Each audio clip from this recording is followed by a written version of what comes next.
Hello everyone, তোমরা যারা GST পরীক্ষা দিচ্ছ সামনে, তাদের জন্য অলরেডি বোটানি ক্লাস কিন্তু দেয়া হয়ে গেছে। দেখেছো বা দেখোনি, আজকে ক্লাস হবে জুলজি। বোটানি ক্লাসটা এই ভিডিও ডেসক্রিপশন বক্সে দেয়া থাকবে। অসাধারণ একটা ক্লাস ছিল, এই ক্লাসটা অসাধারণ হতে যাচ্ছে। চলো দেখে এই ক্লাসে কি কি আছে। এই ক্লাসে আছে হচ্ছে জুলজি, ক্লাস টিমের রিজভি ভাই, দেখতেই পাচ্ছ ক্লাস, এবং প্রত্যেকটা চ্যাপ্টার ওয়াইজ এই প্রশ্নগুলো সাজানো আছে, এবং প্রত্যেকটা চ্যাপ্টারের শুরুতে আগে সাজেশান দেওয়া হয়েছে এবং তারপরে বিগত বছরের প্রশ্নগুলো নিয়ে আলোচনা হবে। ঠিক আছে, তো তোমরা, আমার মনে হয় 2 ঘন্টার কম সময়ে ক্লাসটা শেষ হয়ে যাবে। তোমরা সবাই ক্লাসটা পুরোটা দেখতে পারো।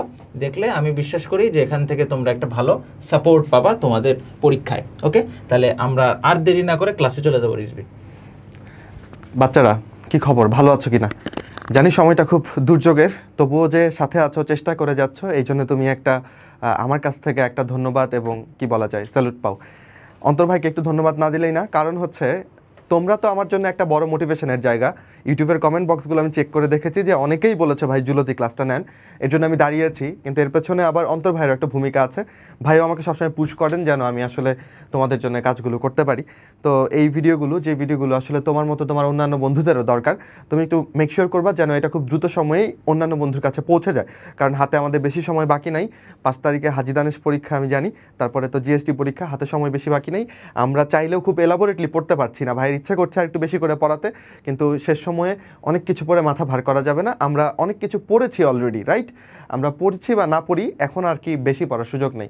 তো আমরা প্রত্যেকটা অপশন ধরে ধরে আগাবো। চলো তাহলে শুরু করি বিসমিল্লাহ বলে। ঠিক আছে, রেডি তো তুমি? চলো, মনোযোগ দিয়ে পড়বা এবং অ্যান্সার করার চেষ্টা করবা ভাইয়ের আগে। আচ্ছা, প্রাণীর বিভিন্নতা ও শ্রেণীবিন্যাস, এই চ্যাপ্টার থেকে আমরা যদি একটু বইটা উল্টায় দেখতে চাই, আমি কি দেখব? শুরুতে যে শ্রেণীবিন্যাসের 16টা ভিত্তি আছে, সেগুলোর মধ্যে অনেকগুলো এক্সাম্পল লুকিয়ে আছে, রাইট? ওইগুলো খুব ইম্পর্টেন্ট, ধরে ধরে আসে। যেমন ধরো কোনটা, ধরো আমি তোমাকে একটা প্রশ্ন করলাম শুরুতেই যে ভলভক্সে কোন ধরনের প্রতিসাম্যতা দেখা যায়? তুমি যদি বলো দ্বিঅরীয় প্রতিসাম্যতা, হবে না। ভলভক্সে দেখা যায় গলীয় প্রতিসাম্যতা, তাই না? আবার ধরো হাইড্রাতে কি ধরনের প্রতিসাম্যতা দেখা যায়, লিখে ফেলো কমেন্টে। ঠিক আছে, তো এই টাইপের প্রশ্নগুলো কিন্তু খুব কমনলি আসে। আচ্ছা, সিলম থেকে প্রশ্ন আসে যে কোনটা, ধরো বললাম যে নিচে কোনটা সিউডোসিলোমেট, তুমি জানো কিনা সিউডোসিলোমেটকে? 9টা পর্বের মধ্যে নেমাটোডা, এটা হচ্ছে সিউডোসিলোমেট, তাই না? আচ্ছা, এছাড়াও রোটিফেরা আর হচ্ছে আরেকটা আছে, যাই হোক এই দুটো শিখলেই হবে। তো এই এক্সাম্পলগুলো ইম্পর্টেন্ট, এই এক্সাম্পলগুলো অবশ্যই আমরা দেখে যাব। ঠিক আছে, তারপরে দেখো 9টা ফাইলামের অনেক কথাই লেখা আছে, তবে তুমি দেখবা যেই শব্দগুলো বোল্ড করে লেখা, যেগুলো ধরো প্রধান শব্দ, যেমন আমি কিছু বলি তোমাকে একটু কষ্ট করে। ধরো আসলো মালপেজিয়ান নালিকা থাকে কোন পর্বে, বা নিচের কোন প্রাণীটার মালপেজিয়ান নালিকা থাকে, তুমি কোন পর্বের প্রাণী খুঁজবা? বলো, মালপেজিয়ান নালিকা থাকে হচ্ছে আর্থ্রোপোডদের, তাই না? তাহলে তুমি তেলাপোকা, ঘাসফড়িং এদেরকে খুঁজবা। আবার ধরো আসলো যে রেচনতন্ত্র, শিখাকোষের মাধ্যমে বা ফ্লেম সেলের মাধ্যমে রেচন সম্পন্ন করে কে, তখন তোমাকে দাগাতে হবে প্লাটিহেলমিনথেস। তাহলে এই যে কিওয়ার্ডগুলো, প্রধান প্রধান শব্দগুলো, এগুলো মিস করা যাবে না। ওকে, এগুলো পরীক্ষাতে আসবে। ধরো পরীক্ষাতে আসলো মেন্টাল নামক পর্দা দিয়ে শ্বসন কার্য সম্পন্ন করে কোন পর্বের প্রাণীরা, কি হবে উত্তর? বলো দেখি। মলাস্কা। পৃথিবীর দ্বিতীয় বৃহত্তম পর্ব কোনটা? প্রথমটা আসবে না, প্রথমটা সবাই পারো, আর্থ্রোপোডা। দ্বিতীয় বৃহত্তম কিন্তু মলাস্কা। কম্বোজ প্রাণী কাদের বলে? মলাস্কাকে বলে। এভাবে প্রত্যেকটা পর্ব ধরে ধরে আমরা কিওয়ার্ডগুলো পড়বো, যেগুলো কঠিন লাগে ওইগুলো ছেড়ে দিব, মানে অনেক কথাই তো লেখা আছে। ঠিক আছে, এখন সব পড়লে সব মনে থাকবে না। আচ্ছা, যেমন ধরো প্রশ্ন করলাম কোন পর্বের সবগুলো প্রাণী সামুদ্রিক, উত্তর কি হবে? একাইনোডার্মাটা, তাই না? আচ্ছা, তো এই আর কি, আমি বোধহয় বুঝাতে পেরেছি। তারপর তুমি দেখবা যে কর্ডাটা ফাইলামটাকে অনেক ভাগে ভাগ করেছি, সব ভাগগুলো পড়তে গেলে মাথা ওলাই যাবে। এখন লাস্ট মুহূর্তে এসে তুমি ভার্টিব্রাটার যে 7টা ক্লাস আছে, 7টা ক্লাস মনে আছে? ওই যে কনড্রিকথিস, একটিনোপটেরিসি, সার্কোপটেরিসি, তারপর হচ্ছে তোমার ওই যে উভচর, সরীসৃপ, পাখি, স্তন্যপায়ী, মনে আছে? ওইগুলোর একটু বেসিক, যে এটার মতো এটার কিছু বেসিক বৈশিষ্ট্যগুলো পড়ে ফেলতে হবে। যেমন ধরো পরীক্ষায় আসতে পারে যে পরীক্ষায় আসলো ধরো যে কার হৃৎপিণ্ডে 2টা প্রকোষ্ঠ পাওয়া যায়, তুমি কোনটা দাগাবা? মাছেরটা দাগাবা, তাই না? উভচরে আবার কয়টা পাওয়া যায়? 3 প্রকোষ্ঠ পাওয়া যায়। আচ্ছা, এই ব্যাপারগুলো। বা ধরো পরীক্ষাতে আসলো ডায়াফ্রাম পাওয়া যায় কোন ক্লাসের প্রাণীতে বা কাদের পাওয়া যায়, তখন তোমাকে দাগাতে হবে স্তন্যপায়ীদের ডায়াফ্রাম পাওয়া যায়। সিরিংস পাওয়া যায় কাদের? সিরিংস হচ্ছে যেটা দিয়ে পাখিরা শব্দ তৈরি করে, এটা পাওয়া যায় পাখিতে। প্রথম উষ্ণ রক্ত বিশিষ্ট প্রাণী কোনটা? উত্তর হচ্ছে পাখি। এর আগে যারা আসছে সরীসৃপ বা উভচর বা মাছ, এরা সবাই শীতল রক্ত বিশিষ্ট প্রাণী। উষ্ণ রক্ত বিশিষ্ট প্রাণীর ইংরেজি কি বলো? एक्टोथार्मिक ना एंडोथार्मिक এটা একটু লিখে ফেলো কমেন্টে ঠিক আছে যে মানুষ আসলে কি एक्टोथार्मिक নাকি एंडोथार्मिक আমি তোমাকে কিছু প্রশ্ন তোমার জন্য রেখে দেই যেন তুমি একটু ভাবতে পারো সব ভাই বলে দিলে হয় না এই সুযোগে তুমি যদি একটু করে বইটা খুলো তাহলে দেখবা যে ওইটার জন্য তোমার দুই একটা প্রশ্ন দেখা হয়ে গেছে আচ্ছা আমি আগেও বলেছি গত ক্লাসে প্রশ্ন করার সময় প্রশ্নকর্তা চিন্তা করেন আগে কি প্রশ্নগুলো এসেছে তাই প্রিভিয়াস ইয়ার কোশ্চেনের টপিকগুলো থেকে আবার প্রশ্ন রিপিট হওয়ার সম্ভাবনা খুবই প্রবল দ্যাটস ওয়াই আমরা জিএসটির যে টপিকগুলো ওইগুলো মিস করব না দেখবা যে ভাইয়ের কথার সাথে ভাই যেগুলো পড়তে বলছেন ওইগুলোর সাথে জিনিসগুলো মিলছে কিনা ওকে যেমন ধরো এখানে আসলো স্পিকিউল কোন পর্বের প্রাণীতে পাওয়া যায় স্পিকিউল হচ্ছে কাটার মতো কিছু জিনিস যেগুলো স্পঞ্জের মধ্যে পাওয়া যায় রাইট তাহলে স্পঞ্জ সমস্ত স্পঞ্জগুলোকে আমরা কোন পর্বে রেখেছি বলো পরিফেরাতে রেখেছি তাই না পোর মানে হচ্ছে ছিদ্র তাহলে পরিফেরাতে হচ্ছে আমাদের এই স্পঞ্জগুলোকে পাওয়া যাবে আর স্পঞ্জের মধ্যে হচ্ছে এই স্পিকিউলগুলো থাকে রাইট তারপর ধরো আমি যদি এখান থেকে প্রশ্ন করি যে নালীতন্ত্র কোনটায় পাওয়া যায় উত্তর কি হবে এই পরিফেরাই আমার ছোটবেলায় উল্টাপাল্টা লাগতো নালীতন্ত্রের সাথে পানি সংবহন তন্ত্রে বুঝছো তাহলে পানি সংবহন তন্ত্র কোথায় পাওয়া যায় পানি সংবহন তন্ত্র পাওয়া যায় হচ্ছে ডারমাটাতে তাই না তো এই আর কি আচ্ছা তারপর চলো আগাই এরপরের প্রশ্নটা দেখি সঠিক মিলটা খুঁজে বের করতে বলছে অ্যানিলিডাকে বলছে সিউডোসিলোমেট তুমি যদি একটু সিরিয়ালি আগাও 9টা পর্বের মধ্যে প্রথম 2টা পর্ব পরিফেরা এবং নিডারিয়া এদেরকে আমরা কোনো সিলোমের আওতাতেই ফেলবো না কারণ সিলোম থাকবে ত্রিস্তরী প্রাণীর রাইট ত্রিস্তরী প্রাণী শুরু হয়েছে প্লাটিহেলমিনথেস থেকে তাই তো নিডারিয়াতে কয়টা স্তর 2টা স্তর তাহলে ও আলোচনাতেই আসবে না প্লাটিহেলমিনথেস হচ্ছে এসিলোমেট তারপরে যে আসছে নেমাটোডা সে হচ্ছে সিউডোসিলোমেট নেমাটোডার পরে যারা আসছে মলাস্কা থেকে শুরু করে অ্যানিলিডা আর্থ্রোপোডা যারা আছে সবাই হচ্ছে তোমার কি বলো ইউসিলোমেট তাই তো আচ্ছা তাহলে আমাদের অ্যানিলিডা কি সিউডোসিলোমেট না সিউডোসিলোমেট ভাই কি বললো বলো একটা হচ্ছে টিউব উইদিন টিউব সিউডোসিলোমেটের মধ্যে টিউব উইদিন টিউবকে বলো নেমাটোডা তাই না ওই গোল কৃমিগুলোকে দেখলে টিউব উইদিন টিউব মনে হয় ধর এটা একটা গোল কৃমি এটার ভেতরে যে একটা নালী থাকে বুঝছো এদের পৌষ্টিক নালী এটাও একটা টিউব নিজেও একটা টিউব এই জন্য একে টিউব উইদিন টিউব বলি এই নেমাটোডা হচ্ছে সিউডোসিলোমেট মিথ্যে সিলোমযুক্ত ওকে অ্যানিলিডাতে প্রকৃত সিলোম থাকে ইউসিলোমেট তাহলে এটা ভুল সঠিক হয় নাই আচ্ছা নিডারিয়াকে তো আমি আলোচনাই রাখবো না নিডারিয়া যেহেতু ত্রিস্তরী না ওর কোনো সিলোম ভিত্তিক আলোচনাই নেই ওকে আচ্ছা রোটিফেরা ভাই কি বললো রোটিফেরা কেমন রোটিফেরা হচ্ছে সিউডোসিলোমেট ওকে আচ্ছা তাহলে তো এইটাও ভুল তাহলে বুঝা যাচ্ছে যদিও তোমার বইতে টেনোফোরা যে এসিলোমেট এটা একদম ক্লিয়ারলি লেখা আছে কিনা আমার জানা নাই তবে অপশন চেক করে আমি বুঝতে পারতেছি যে টেনোফোরা এটাই আসলে সঠিক উত্তর ঠিক আছে এইটাই হবে উত্তর বুঝছো আচ্ছা প্রশ্নটা কিন্তু একটু ট্রিকি আছে রাইট আচ্ছা নেক্সট যাই আমরা চলো তাহলে বলো আমরা কি কর্ডাটাতে কি কর্ডাটার প্রাণীরা কি ধরনের সিলোমেট ইউসিলোমেট ইজি ক্যারোলাস লিনিয়াস কত সালে দ্বিপদ নামকরণ আর কি প্রবর্তন করেন আচ্ছা এটা কবে হবে 1753 হওয়ার কথা রাইট আচ্ছা এটা একটা র্যান্ডম প্রশ্ন হাজি দানেশে আসছিল সাল থেকে তাহলে দ্বিপদ নামকরণের জনককে ক্যারোলাস লিনিয়াস ত্রিপদ নামকরণের জনককে জানো কি না এটা হচ্ছে বিজ্ঞানী স্লেজেল ত্রিপদ নামকরণ করছিল বুঝছো দুইটা নাম দিয়ে যখন ক্লিয়ারলি বোঝা যায় না তখন স্পেসিসের পরে আরও একটা নাম যুক্ত করা হয় এটাকে বলে ত্রিপদ নামকরণ হৃৎপিণ্ড 4 প্রকোষ্ঠ বিশিষ্ট নয় কার কুমির যদিও এটা একটা সরীসৃপ তো সরীসৃপের সাধারণ বৈশিষ্ট্য হচ্ছে হৃৎপিণ্ড অসম্পূর্ণভাবে 4 প্রকোষ্ঠ একমাত্র কুমির হচ্ছে সম্পূর্ণভাবে 4 প্রকোষ্ঠ এটা বোধহয় সবাই জানো কেউ কিছু না জানলেও এটা সবাই জানে আচ্ছা মানুষেও 4 প্রকোষ্ঠ 2টা অলিন্দ 2টা নিলয় বাদুর এটা হচ্ছে স্তন্যপায়ীর ক্ষেত্রে 4 প্রকোষ্ঠই হবে এই যে ব্যাং এটা একটা উভচরের ক্ষেত্রে কয় প্রকোষ্ঠ রে 3 প্রকোষ্ঠ বুঝছো আর কি জানবো এই ব্যাঙের ক্ষেত্রে ওর হৃৎপিণ্ডে একটা জিনিস থাকে ওইটার নাম হচ্ছে কোনাস আর্টারিওসাস কি বলো কোনাস আর্টারিওসাস ওকে আর্টারিওসাস আচ্ছা আবার রুই মাছের কথা যদি আমরা বলি রুই মাছে থাকে কয় প্রকোষ্ঠ 2 প্রকোষ্ঠ জানি এবং এখানে একটা অংশ থাকে যেটার নাম হচ্ছে তোমার বালভাস আর্টারিওসাস তাহলে বালভাস আর্টারিওসাস থাকে মাছে আর কোনাস আর্টারিওসাস থাকে উভচরে মনে থাকবে বাচ্চারা চলো তারপরে আগাই কোন পর্বের প্রাণীদের দেহে পানি সংবহন তন্ত্র বিদ্যমান মাত্রই প্রশ্ন করে ফেলেছি তাহলে পানি সংবহন তন্ত্র থাকে কোথায় বলো? একাইনোডার্মাটা। মানে আরও কিছু কথা আছে তাই না, যে একাইনোডার্মাটার দুইটা সারফেস, একটা মৌখিক তল, একটা হচ্ছে কি বলে এটাকে, মানে ইংরেজিতে বলে ওরাল সারফেস, একটা অ্যাবোরাল সারফেস, মৌখিক আর বিমৌখিক তল এরকম বলে বোধহয়, তাই না? আচ্ছা, তারা মাছ একাইনোডার্মাটার অন্তর্ভুক্ত, তোমরা জানো। আচ্ছা, প্যারাপোডিয়া কার থাকে? লিখে ফেলো কমেন্টে, প্যারাপোডিয়া কার থাকে। আমি কমেন্টগুলো চেক করব কিন্তু, ঠিক আছে? তুমি যখন শুনছো তখনই কমেন্টে লিখে ফেলো প্যারাপোডিয়া এটা থাকে। না জানলে একটু বইটা খুলে দেখো, ঠিক আছে? আচ্ছা, কিছু প্রশ্ন তোমার জন্য রেখে যাচ্ছি। ওকে, নিচের কোনটা রেপ্টাইলিয়া শ্রেণীর প্রাণী? রেপ্টাইলিয়া মানে বুঝছো? রেপ্টাইলিয়া মানে হচ্ছে সরীসৃপ, আর তোমার এমফিবিয়া মানে উভচর, এমফি মানেই উভ, ওকে, এভিস মানে পাখি। আচ্ছা, কাতলা, কাতলা তো বুঝছোই, কাতলা কাতলা কি মাছ, তাহলে এটা কোন কোন শ্রেণীর অন্তর্ভুক্ত হবে বলো? এটা হবে একটিনোপটেরিজি, একটিনোপটেরিজি, তাই না? আচ্ছা, একটিনোপটেরিজি কেন? কারণ রশ্মিযুক্ত পাখনা থাকে ও, রুই মাছ যেই কারণে, ওই কারণেই।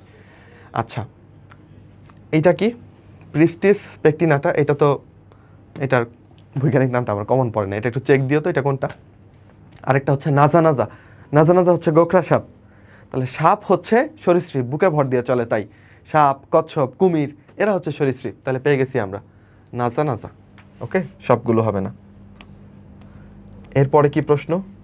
আচ্ছা, কংগ্লোভেট গ্রন্থি কার আছে? এটা কই আসছে? জিএসটি 21-এ কঠিন প্রশ্ন আসছে কিন্তু, তাই না? কংগ্লোভেট গ্রন্থি আসলে বেসিকলি একটা রেচন গ্রন্থি, বুঝছো? রেচনে হেল্প করে ও। তো নর্মালি আর্থ্রোপোডাদের রেচন অঙ্গ হচ্ছে মালপিজিয়ান নালিকা, ওকে। তবে মালপিজিয়ান নালিকা ছাড়াও ওদের হচ্ছে আরও কিছু গ্রন্থি থাকে, কক্সাল, তারপর হচ্ছে তোমার কি বলো, কক্সাল, তারপর হচ্ছে তোমার ওই যে সবুজ গ্রন্থি থাকে, তাই না? ম্যাক্সিলারি, ম্যাক্সিলারি বা সবুজ গ্রন্থি, তারপর অ্যান্টেনার মধ্যে থাকে অ্যান্টেনাল, অ্যান্টেনাল, তারপর ওই যে এইটা কংগ্লোভেট, এইসব গ্রন্থি থাকে যেগুলো রেচনের কাজে হেল্প করে, ওকে। তাহলে উত্তর কি হবে বলো? যেহেতু এটা কোথায় থাকে, এইটা থাকে হচ্ছে আর্থ্রোপোডাতে। এখানে আর্থ্রোপোডার কে আছে? তেলাপোকা আছে, রাইট, পতঙ্গের মধ্যে থাকবে। আচ্ছা, একইভাবে ওদের কিন্তু আরেকটা জিনিস থাকে, ওটা মনে রাখতে পারো, আর্থ্রোপোডার মধ্যে বুক লাং বা বুক গিল এই জিনিসটাও পাওয়া যায়, তাই না? বুকলাং বা বুকগিল। আচ্ছা, এটা শ্বসনে হেল্প করার কথা, ওকে। দেন আগাই, অগ্রপথে 4টা আঙুল, পশ্চাৎপথে 5টা আঙুল, এরকম পাওয়া যায় কোথায় বলো? সামনের পায়ে 4টা, পেছনের পায়ে 5টা, এটা কোথায় পাবা? খুব সম্ভবত কুমিরে পাওয়া যায় নাকি? কুমিরের ক্ষেত্রে অগ্রপথে 4টা, পশ্চাৎপথে 5টা পাওয়া যায়, বুঝছো? মানে রেপ্টাইলিয়াতে, ওকে। তারপর চলো আমরা একটু প্রাণীর পরিচিতি চলে আসি। গত ক্লাসে দেখেছি কেউ একজন ক্লাসটাকে ভাগ করে দিয়েছো যে এই মিনিট থেকে এই চ্যাপ্টার, ওইটা দেখে আমার খুব ভালো লাগছে। তো আজকেও তোমরা কেউ একজন ওই চ্যাপ্টার ওয়াইজ টাইমিংটা একটু কমেন্ট করে দিবা, তাহলে যে কেউ যে ক্লিক করে ওই চ্যাপ্টারে চলে যেতে পারবে, ওই চ্যাপ্টারের আলোচনাটা শুনতে পারবে, ওকে।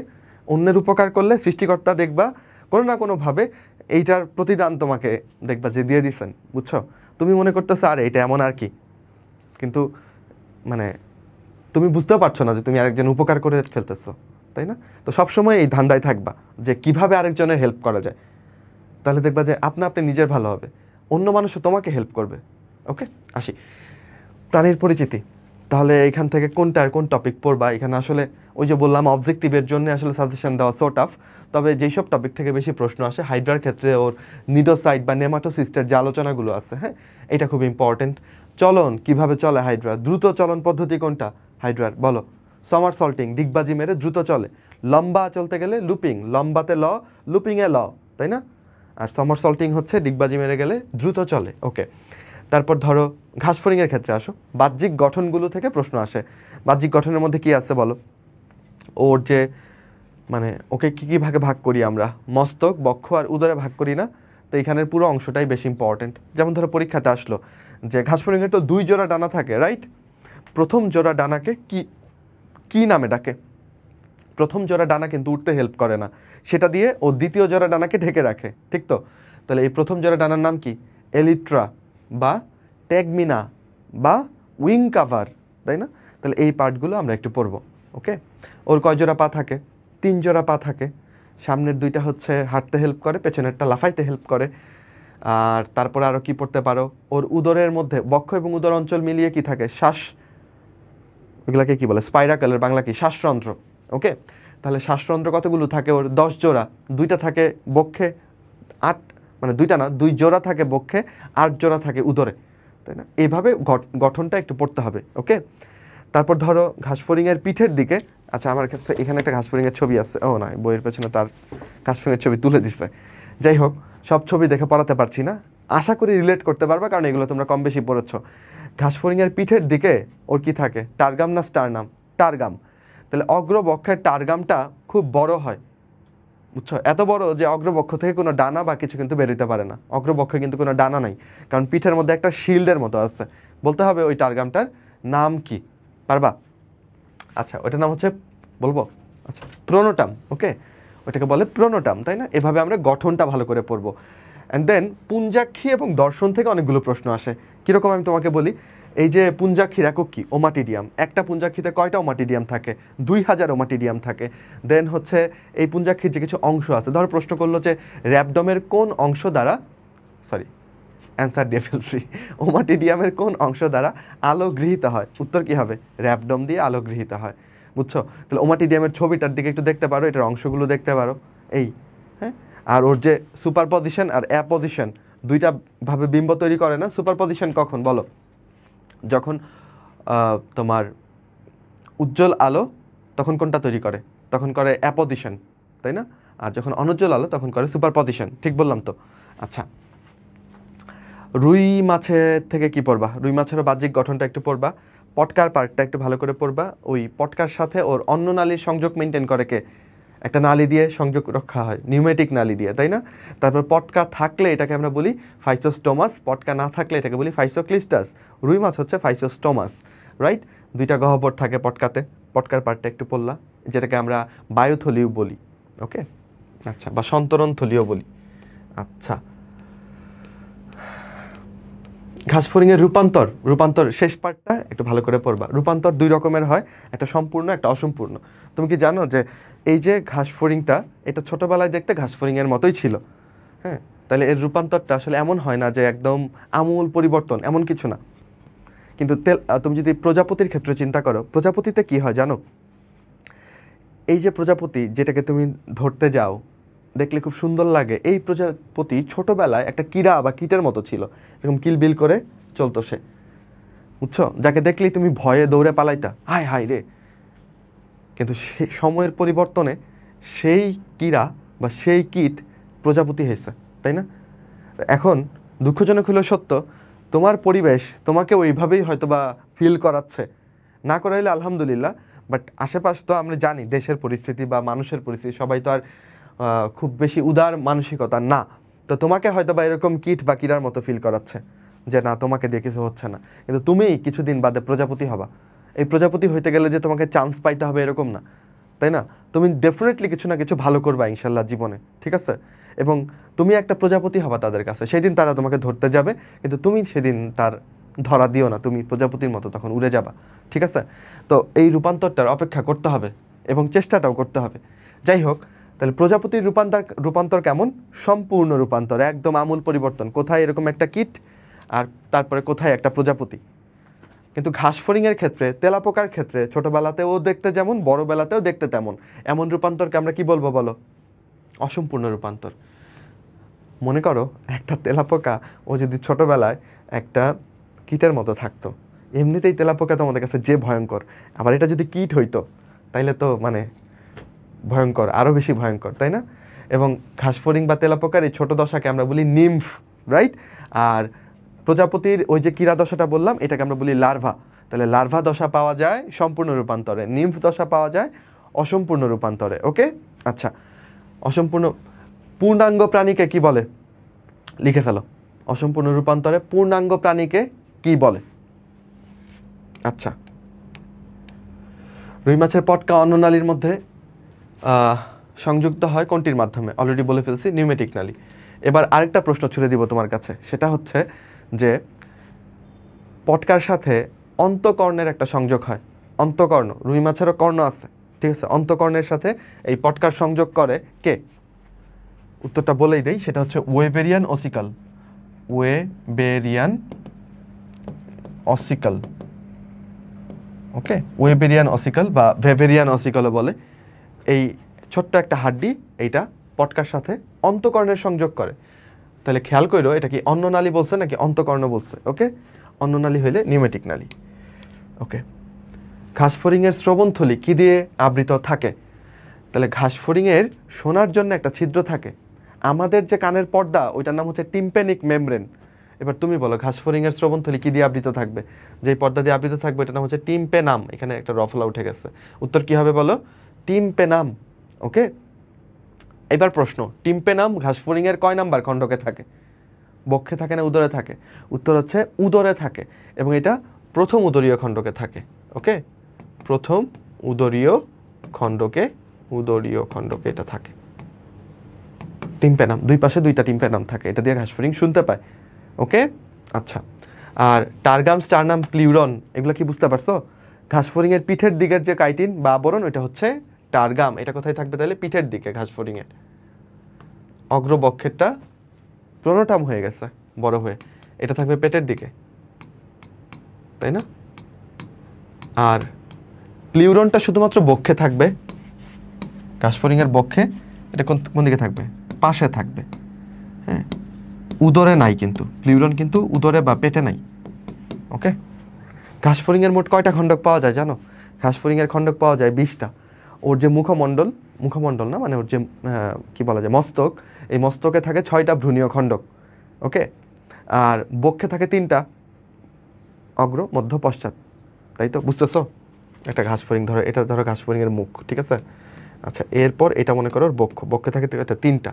এরপরে এটা কি বলো? এটা হচ্ছে উদর। উদরে কয়টা খণ্ডক থাকে? 11টা। আমি আর গুনতে পারলাম না। ওকে, সো ঘাসফড়িংয়ের মোট খণ্ডক থাকবে কয়টা? 20টা। আচ্ছা, হাইড্রার হিপনোটক্সিন কি দিয়ে তৈরি? ছোটবেলা থেকেই পড়ছো, আশা করি সবাই পারো যে এটা প্রোটিন আর ফেনল দিয়ে তৈরি, তাই না? এবার ধরে প্রশ্ন করলাম, হাইড্রার নিডোসাইটের কোন অংশটি ট্রিগারের মতো কাজ করে? বলে ফেলো, কোন অংশটা ট্রিগারের মতো কাজ করে? কি বলো? নিডোসিল, তাই না? আচ্ছা, মেঘাচ্ছন্ন সন্ধ্যাবেলায় পুঞ্জাক্ষীতে কোন ধরনের প্রতিবিম্ব দেখতে পাবে? আচ্ছা, প্রশ্নটা বোঝার চেষ্টা করো। মেঘাচ্ছন্ন মানে কি বলো? অনুজ্জ্বল আলো না? অনুজ্জ্বল আলো। তাহলে এই অনুজ্জ্বল আলোতে সে কি ধরনের বিম্ব তৈরি করবে বলো? সুপার পজিশন তৈরি করবে। মোজাইকের আরেক নাম কি? অ্যাপোজিশন। অ্যাপোজিশন। তাহলে এ পজিশনটা হচ্ছে ওর ভালো বিম্ব।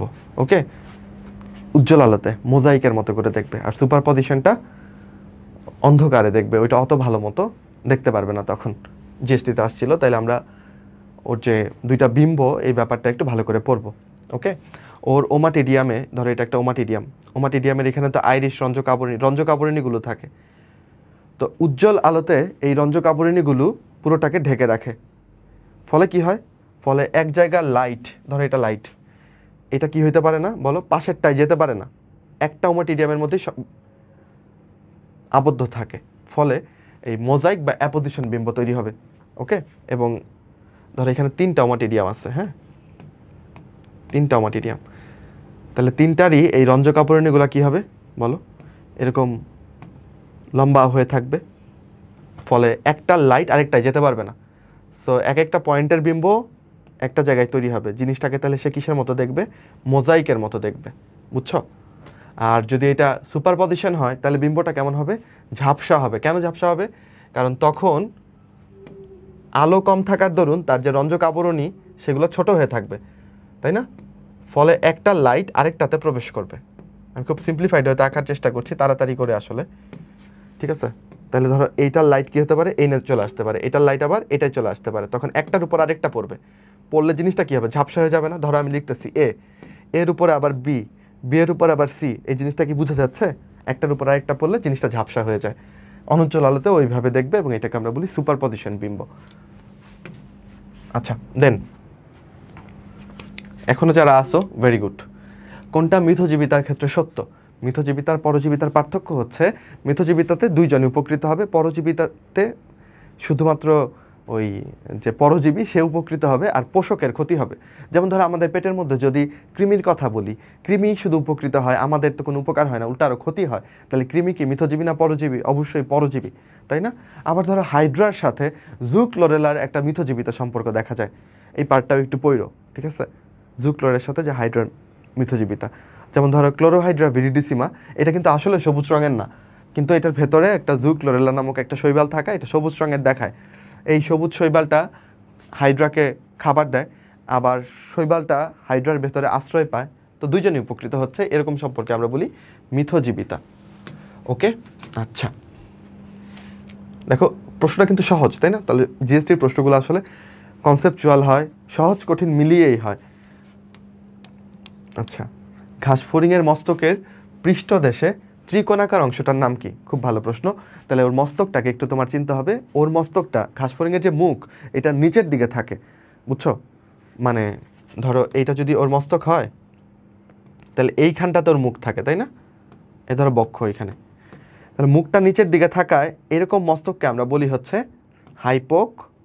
হাইপোকনেথাস। নেথা মানে চোয়াল আর কি, বা মুখ, বুঝছো? তাহলে হাইপোকনেথাস মানে কি? এই মুখটা নিচের দিকে, এবং এই মস্তকের আকৃতি কেমন? নাশপাতি আকৃতির। প্রশ্ন করেছে মস্তকের পৃষ্ঠদেশ, এই যে এটা পৃষ্ঠদেশ, এইখানে একটা ত্রিকোণাকার এলাকা, এই অংশটার নাম কি? আচ্ছা, আমি মনে রাখতাম যে আমার নিজেকেই ঘাসফড়িং করে মনে রাখতাম, ধরো আমি যদি ঘাসফড়িং হতাম তাহলে আমার যে উপরে মাথার উপরে যে চান্দিটা, এটার নাম হইতো ভার্টেক্স, বুঝছো? কপালটার নাম হইতো হচ্ছে ফ্রন্স, গালগুলোর নাম হইতো জেনা, ওকে? আর উপরের ঠোঁট না, আসলে নাকটার নাম হতো ক্লাইপিয়াস। একটা ছবি আছে তোমার বইতে, একটু মিলায় দেখে নিবা। তাহলে প্রশ্ন এখানে কি জানতে চাইছে বলো? এই মস্তকের পৃষ্ঠদেশে জানতে চাইছে, তাহলে উত্তর কি হবে বলো? ভার্টেক্স, ওকে? আচ্ছা, কপালের মতো চওড়া বললে এখানে ফ্রন্স হতো।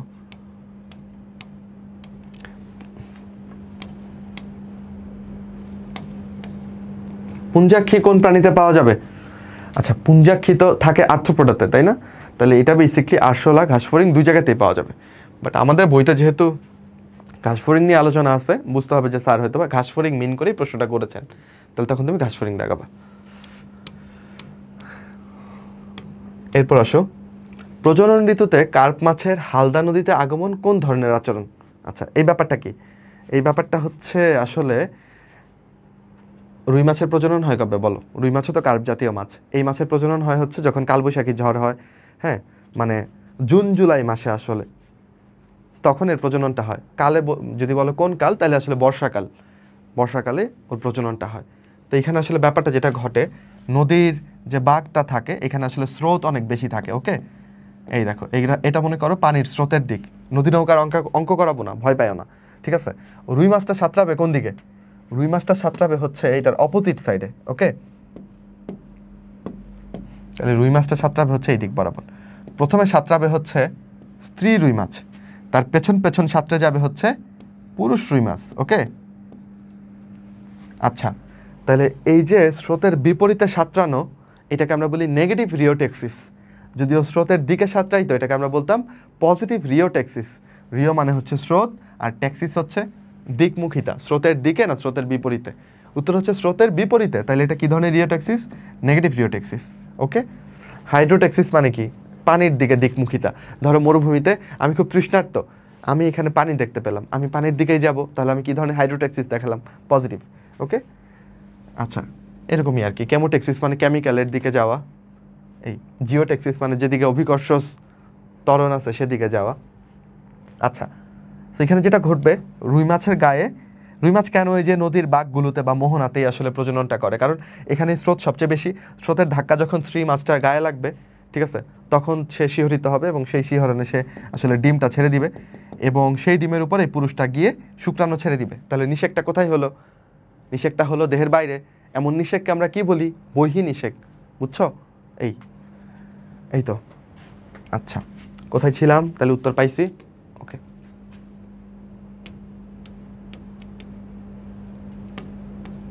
কোথায়?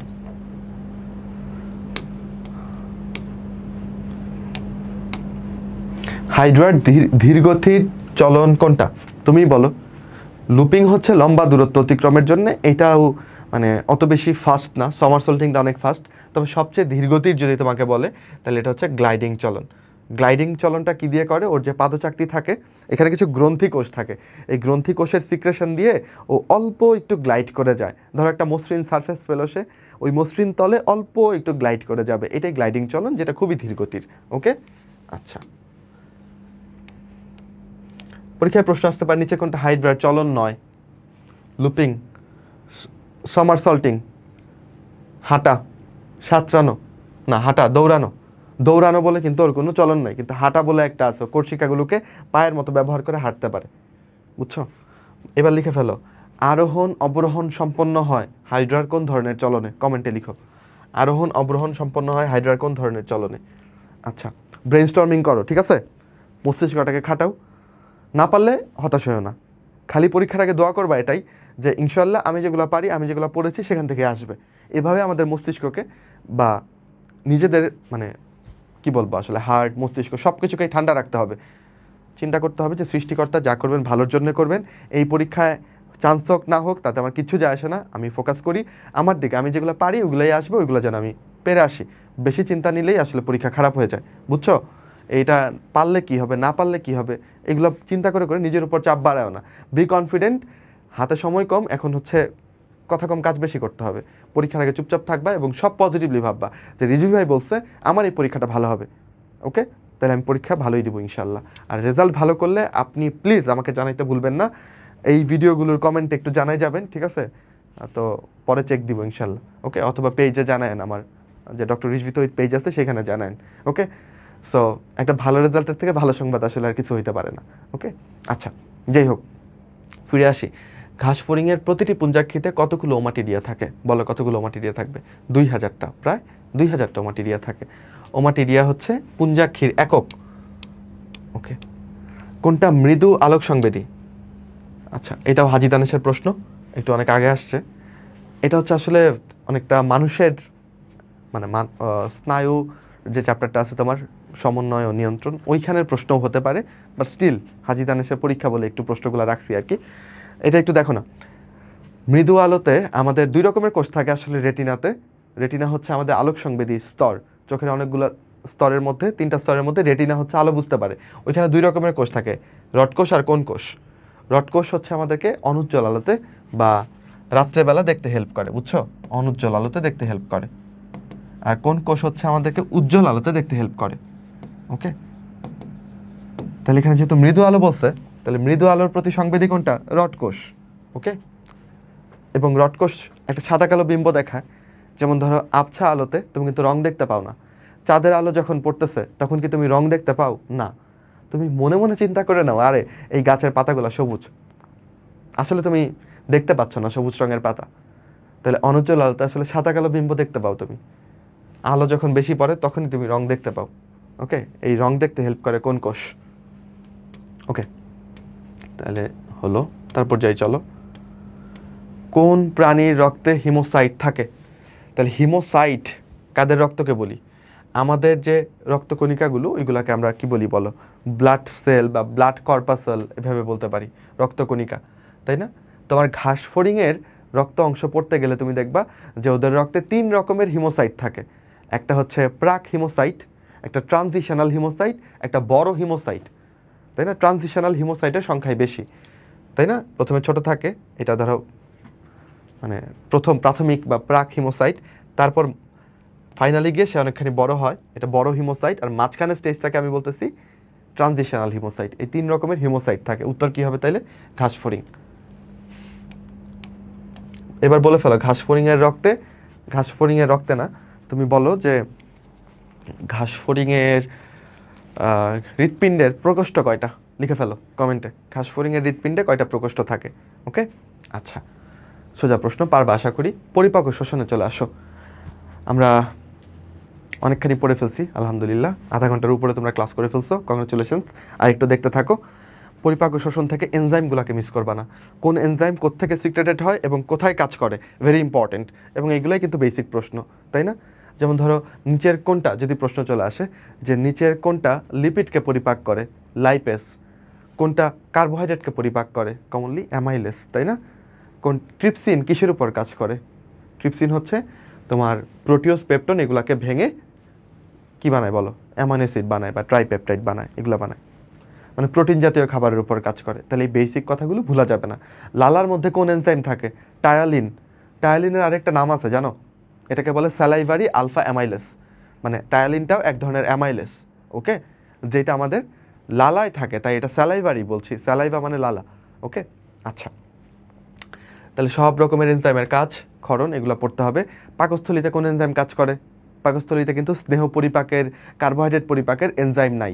স্নেহের জন্য অল্প একটু গ্যাস্ট্রিক লাইপেজ আছে, বাট ওইটাকে মানে তেমন মেনশন করে না সব জায়গাতে, ওকে। যাই হোক, তাহলে পাকস্থলীর রসে প্রধান এনজাইমের নাম হচ্ছে পেপসিনোজেন, যেটা একটা নিষ্ক্রিয় এনজাইম। HCl এর প্রভাবে এটা সক্রিয় হয়ে পেপসিন হয়, যেটা প্রোটিনকে ভেঙে প্রোটিওজ আর পেপটন বানায়, তাই না? তাহলে এই বেসিক কথাগুলো সবার জানতে হবে, কোনো এনজাইম মিস করা যাবে না। এরপর আমাদের যে পরিপাক গ্রন্থিগুলো আছে, যকৃত, অগ্নাশয় নিয়ে কোনো কিছু মিস করা যাবে না, এই টপিকগুলো অনেক ইম্পর্টেন্ট। যকৃতের আবরণের নাম কি? গ্লিসন্স ক্যাপসুল, তাই না? জৈব রসায়নাগার বলা হয় কোনটাকে? যকৃতকে। কতগুলো বিক্রিয়া হয় এখানে? 500-রও অধিক বিক্রিয়া হয়। এর যে সঞ্চয়ী ভূমিকা এবং বিপাকীয় ভূমিকা আছে, একটু রিডিং পড়ো ওই পার্টটা। বেশি কঠিন লাগলে যে পার্টগুলো, ওইগুলো পরীক্ষার আগে ছেড়ে দিও, কিন্তু যকৃত আর অগ্নাশয়টা অবশ্যই রিডিং দিও, ঠিক আছে? এটা অনেক ইম্পর্টেন্ট। আচ্ছা, অগ্নাশয় থেকে মনে করো, অগ্নাশয় একটা মিশ্র গ্রন্থি, তাই না? যকৃতও একটা মিশ্র গ্রন্থি, সবচেয়ে বড় গ্রন্থি যকৃত। অগ্নাশয় একটা মিশ্র গ্রন্থি। এখান থেকে কি কি এনজাইম আসে বলো? এখান থেকে এনজাইমগুলো কোথায় আসে? ক্ষুদ্রান্তে আসে, তাই না? ট্রিপসিন, অ্যামাইলেস এগুলো আসে ওর কাছ থেকে। এবং অগ্নাশয় থেকে কি কি হরমোন আসে? আলফা কোষ থেকে কি আসে, বিটা কোষ থেকে কি আসে, এগুলো কিন্তু ইম্পর্টেন্ট। আলফা কোষ থেকে আসে গ্লুকাগন, বিটা কোষ থেকে আসে ইনসুলিন। গ্লুকাগনের কাজ কি? রক্তে গ্লুকোজের পরিমাণ বাড়ানো, নামেই গ্লুকাগন আছে, গ্লুকোজের বন্ধু, তাই রক্তে গ্লুকোজের পরিমাণ বাড়ায়। ইনসুলিন গ্লুকাগনের ঠিক উল্টা কাজ করবে, যেটা বিটা সেল থেকে বেরোবে, রাইট? বিটা সেল থেকে যে ইনসুলিন বের হবে, এটা রক্তে গ্লুকোজের পরিমাণ কমাবে। 3 নাম্বার আরেকটা কোষ আছে, ওইটা ডেল্টা কোষ, যেটা থেকে সোমাটোস্ট্যাটিন বেরোবে। ওইটা কি করে বলো? ওইটা হচ্ছে বেসিকলি এই আলফা আর বিটা কোষের ক্ষরণকে নিয়ন্ত্রণ করে। বাপেরও বাপ আছে, তাই না? তাহলে আলফা বিটা থেকে যে গ্লুকাগন এবং ইনসুলিন বেরোচ্ছিল, সেটা নিয়ন্ত্রণ করে কে? ডেল্টা কোষ, ওকে, যেখান থেকে সোমাটোস্ট্যাটিন বের হয়।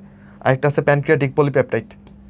প্যানক্রিয়াটিক পলিপেপটাইড কি করে? ক্ষুধা হ্রাস করে, ওকে, ক্ষুধা হ্রাস করে। আমাদের ক্ষুধার উদ্রেক ঘটায় হচ্ছে গ্রিলিন নামে একটা হরমোন, বুঝছো? গ্রিলিন, চিকেন গ্রিল দেখলে যেরকম তোমার খিদে লাগে, তো তোমার যখন খিদের উদ্রেক হয়, তখন গ্রিলিন, তোমার রক্তে গ্রিলিনের মাত্রা বেড়ে যায়। আর যখন তুমি অনেক খেয়ে ফেলো, পেটটা ভরে যায়, তখন আসলে তোমার প্যানক্রিয়াটিক পলিপেপটাইড এটার পরিমাণ বেড়ে যায়। এটা তোমার ক্ষুধা, পেটটা ফুল করায়। আচ্ছা, এগুলো পড়বা। গ্যাস্ট্রিক গ্রন্থিতে যে কোষগুলো আছে, বুঝছো? যেমন ধরো কি কি কোষ আছে বলো? অক্সিনটিক কোষ আছে, তাই না? চিফ সেল আছে, পরীক্ষায় আসলে যে চিফ সেল থেকে কি খরিত হয়? গ্যাস্ট্রিক গ্রন্থির চিফ সেল থেকে। তুমি আমাকে বলো গ্যাস্ট্রিক জুসের চিফ উপাদান কোনটা, প্রধান উপাদান কোনটা? আমি তো বলবো পেপসিনোজেন। তাহলে সেই পেপসিনোজেনটাই আসবে চিফ কোষ থেকে, তাই না? তাহলে এইখানকার কোষগুলো একটু পড়বা। আচ্ছা, পিত্তরস, কোনো এনজাইম থাকে না পিত্তরসে। পিত্ত লবণ থাকে 2টা, তাই না? একটা হচ্ছে সোডিয়াম টরোকোলেট, একটা হচ্ছে সোডিয়াম গ্লাইকোকোলেট, তাই না? আচ্ছা, এগুলো হচ্ছে পিত্ত লবণ। পরিপাকে কিছু হরমোন আছে, এগুলো একটু পড়তে পারো। কি কি হরমোন? যেমন ধরো সিক্রেটিন, কোলেসিস্টোকাইনিন, তাই না? এই কমন হরমোনগুলো একটু দেখতে পারো। আচ্ছা, আগে চলো প্রশ্ন দেখি।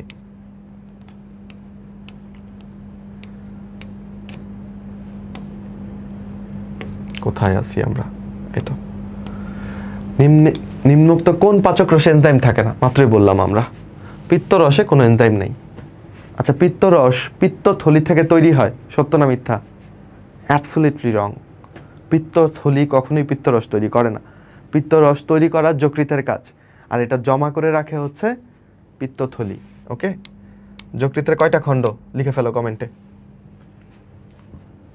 মানবদেহে টায়ালিন সক্রিয় হয় কোনটার প্রভাবে?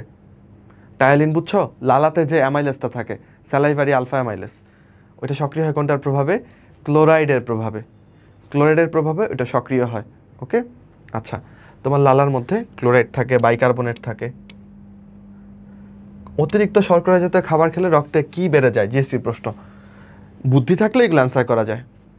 আচ্ছা, খেয়াল করো, আমরা অনেকেই আছি যারা অনেক ভাত খাই, রাইট? বাঙালি বলে কথা, খুব তেল চর্বি খাচ্ছি এরকম না, কিন্তু পেট ভরে ভাত খাচ্ছি এবং দেখা যাচ্ছে যে আমাদের ভুঁড়িটা বেড়ে যায়, গায়ের নিচে মানে চামড়ার নিচে অনেক চর্বি জমে।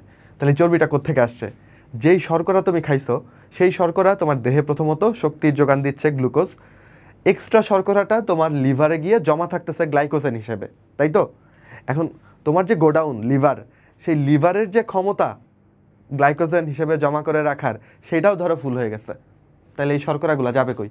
তুমি এত পরিমাণ ভাত খাচ্ছ, লিভার তো 1.5 কেজি ওজনের একটা অর্গান, তুমি তো একবেলায় 1.5 কেজি ভাত খাই ফেলতেছো, তাহলে এই এত খাবার কোথায় যাবে? এই শর্করাগুলো তখন চর্বিতে রূপান্তরিত হয়ে যায়, ট্রাইগ্লিসারাইড এরকমই একটা চর্বি, আর সেই চর্বিগুলো আমাদের চামড়ার নিচে গিয়ে জমে। কাহিনী বুঝছো? তুমি বলো ভাই আমি তো চর্বি খাই না, তেল চর্বি খাই না, খালি ভাত খাই, তাও কেন মোটা হচ্ছি? এই কারণে তোমার লিভারের যে গ্লাইকোজেন হিসেবে সঞ্চিত করে রাখার ক্ষমতা, এটা এক্সিড করে গেছে, তখন এটা ট্রাইগ্লিসারাইড হয়ে যাচ্ছে। ওকে, আচ্ছা, ক্রিয়েটিনিন বেসিক্যালি আমাদের পেশিতে থাকে একটা অ্যামাইনো অ্যাসিড ক্রিয়েটিন, সেটা বিপাক হয়ে ক্রিয়েটিনিন তৈরি করে, রেচন বর্জ্য। আচ্ছা, এগুলো আমাদের ইউরিক অ্যাসিড, এটা প্রোটিনের মাধ্যমে, বেশি প্রোটিন খাইলে ইউরিক অ্যাসিড বেড়ে যায় আর কি। যাই হোক, খাদ্যের ব্যাকটেরিয়া ধ্বংস করে দাঁতকে রক্ষা করে কোন এনজাইম? বেসিক্যালি শুধু দাঁতকে রক্ষা করে যদি বলতো তাহলে আমি বলতাম বাইকার্বনেট আয়ন। লালাতে আমাদের বাইকার্বনেট আয়ন থাকে, এটা দাঁতকে রক্ষা করে।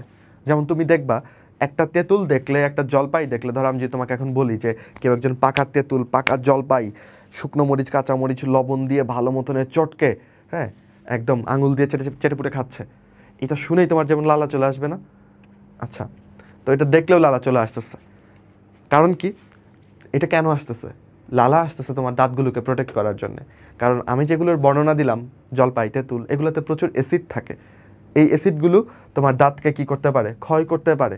সেটা থেকে বাঁচানোর জন্যই লালা এসে দাঁতকে কাভার করে ফেলে, কারণ লালাতে বাইকার্বনেট থাকে, সেটা অ্যাসিডকে প্রশমিত করে। কিন্তু তুমি যদি অনেক পরিমাণে জলপাই খেয়ে ফেলো, দেখবা দাঁতগুলো টক হয়ে যাচ্ছে, তার মানে তখন দাঁতের যে নার্ভগুলো আছে সেই পর্যন্ত এই অ্যাসিডটা পৌঁছায় গেছে এবং এটাকে টক বানাই ফেলছে, আর খাইতে পারতেছো না। ঠিক না? ইন্টারেস্টিং না বলো? যাই হোক, এখানে যেহেতু ব্যাকটেরিয়া ধ্বংস এটাই মূল কথা, তাহলে ব্যাকটেরিয়া ধ্বংস করে কোন এনজাইম বলো? লাইসোজাইম, এটা ব্যাকটেরিয়া ধ্বংস করে। মিউসিন কি? পিচ্ছিল জাতীয় জিনিস। ওকে, টায়ালিন তো একটা এনজাইম যেটা শর্করা জাতীয় খাদ্যকে পরিপাক করবে। অ্যামাইলেস, এটা টায়ালিনও একটা অ্যামাইলেস জাতীয় এনজাইম। পিত্তরস খরিত হয় কোনটা থেকে?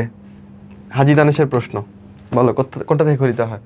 সবাই পারবে এটা, যকৃত থেকে। অপশনে পিত্তথলিও নাই, কোনো কনফিউশনের জায়গা নেই। লাইসোজাম পাওয়া যায় কোন দুইটা? একটা তো অলরেডি বলে ফেললো ভাই, লালাতে। সবগুলো অপশনে অবশ্য লালা আছে, তাহলে অশ্রু এবং লালাতে লাইসোজাইম পাওয়া যায়। বাচ্চারা তোমরাই আমাকে বলো, তোমার চোখে একটা পোকা উড়ে এসে পড়লো, ঠিক আছে? কখনো দেখছো যে তোমার চোখ থেকে এই পোকা আবার জীবন্ত উড়ে বেরোয় গেছে? না। তুমি যখন এই পোকাটাকে উদ্ধার করো ততক্ষণে সে মরে শেষ। তাহলে তোমার চোখে আসলে কি আছে? বা তোমার চোখে পোকা পড়লেই দেখবো চোখে পানি চলে আসে, দেখছো? তো এই পানি কি তুমি ব্যথায় পানি চলে আসে? না, এটা তোমার একটা প্রতিরক্ষা সিস্টেম। এই পানির মধ্যে লাইসোজাইম থাকে, চোখের অশ্রুর মধ্যে, এবং সেই অশ্রুর লাইসোজাইম দিয়ে পোকাটা মরে যায়। বুঝতে পারছো? আচ্ছা, জোস না? সো অশ্রু ও লালা এই দুটার মধ্যে লাইসোজাইম থাকে, এগুলো জীবাণুকে মারতে হেল্প করে। নিচের কোনটা সক্রিয় এনজাইম? কিভাবে তুমি নিষ্ক্রিয় আর সক্রিয় এনজাইমকে চিনবা? নিষ্ক্রিয় এনজাইমগুলোকে কি বলে জানো? নিষ্ক্রিয় এনজাইম, নিষ্ক্রিয় এনজাইমকে বলা হচ্ছে জাইমোজেন। জাইমোজেন। চিফ সেলের আরেকটা নাম কি? জাইমোজেনিক কোষ, কারণ এখান থেকে একটা নিষ্ক্রিয় এনজাইম খরিত হয়, পেপসিনোজেন, রাইট? তাহলে যে কোনো কিছুর শেষে তুমি যদি জেন খুঁজে পাও তাহলে বুঝবা এটা নিষ্ক্রিয় এনজাইম। পেপসিনোজেন নিষ্ক্রিয়, সক্রিয় হয়ে পেপসিন হবে। কে করবে? HCl। ট্রিপসিনোজেন কি, এটা বলো? ট্রিপসিনোজেন নিষ্ক্রিয়, সক্রিয় হয়ে কি হবে? ট্রিপসিন, তাই না? আচ্ছা, প্রোরেনিন, কোনো কিছুর নামের শুরুতে যদি প্রো খুঁজে পাও সেটাও নিষ্ক্রিয়। ওকে, তাহলে সক্রিয় এনজাইম কোনটা হইলো? কার্বক্সিপেপটাইডেস, এটা সামনেও প্রো নাই, শেষেও জেন নাই। তাহলে নিষ্ক্রিয় এনজাইম চেনার উপায় হচ্ছে শেষে জেন অথবা শুরুতে প্রো, এই দুটো থাকলে নিষ্ক্রিয় হবে। ওকে, বুঝছো? লালারসে কোনটা থাকবে? লালারসে টায়ালিনও থাকে, অল্প করে আসলে মল্টেজও থাকে, বুঝছো? আচ্ছা হ্যাঁ, দুইটা অপশনই তো আছে, টায়ালিন ও মল্টেস, তাহলে কি হবে উত্তর? ডি হবে। টায়ালিন ও মল্টেস দুইটাই থাকে। আচ্ছা, প্রোটিন পরিপাকের সর্বশেষ অবস্থা কোনটা? বলো, সর্বশেষ কি হবে? প্রোটিনগুলো ভেঙে অ্যামাইনো অ্যাসিড হবে না? বেশ কয়েক ধাপে ভেঙে ফাইনালি প্রোটিন থেকে কি আসবে? Amino acid. আর যদি আমি লিপিড বলতাম তাহলে কি আসবে? সবশেষে ফ্যাটি অ্যাসিড আর গ্লিসারল আসবে, তাই না? পরীক্ষাতে আসলো যে লিপিডগুলো কিসের মাধ্যমে শোষিত হয় বা পরিবাহিত হয়, রক্ত নাকি লসিকা? উত্তর হচ্ছে লসিকা। এবং সেখানে এটা কাইলোমাইক্রন কণা হিসেবে থাকে। বা কাইলোমাইক্রন কণা কি জাতীয়? শর্করা, প্রোটিন, লিপিড? কি বলবা? লিপিড জাতীয়। পারবো? আচ্ছা, পরিপাকে ক্রিয়াশীল সিক্রেটিন হরমোন। সিক্রেটিন হচ্ছে প্রথম আবিষ্কৃত হরমোন, বুঝছো? 1902 সালে এটা আবিষ্কার হয়েছিল। আর প্রথম আবিষ্কৃত এনজাইম জাইমেস আমার জন্মের 100 বছর আগে আবিষ্কৃত হয়েছিল।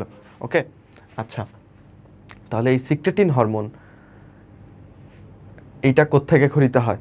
এটা একটা অ্যাসিড বিরোধী হরমোন। এটা গ্যাস্ট্রিক জুস নিঃসরণ হওয়াকে কমায় এবং তোমার পিত্তরস আর অগ্নাশয় রস ক্ষরণ হওয়াকে বাড়ায়, বুঝছো? তো এটা খরিত হয় আসলে ডিউডেনাম থেকে, ডিউডেনাম থেকে। আচ্ছা, আরেকটা হরমোন আছে গ্যাস্ট্রিন। গ্যাস্ট্রিন হরমোনটা খরিত হয় পাকস্থলীর জি কোষ থেকে, মাথায় রেখো। লালা গ্রন্থিতে বিদ্যমান এনজাইমের নাম কি? লালার এনজাইমটা খুব আসে, তাই না?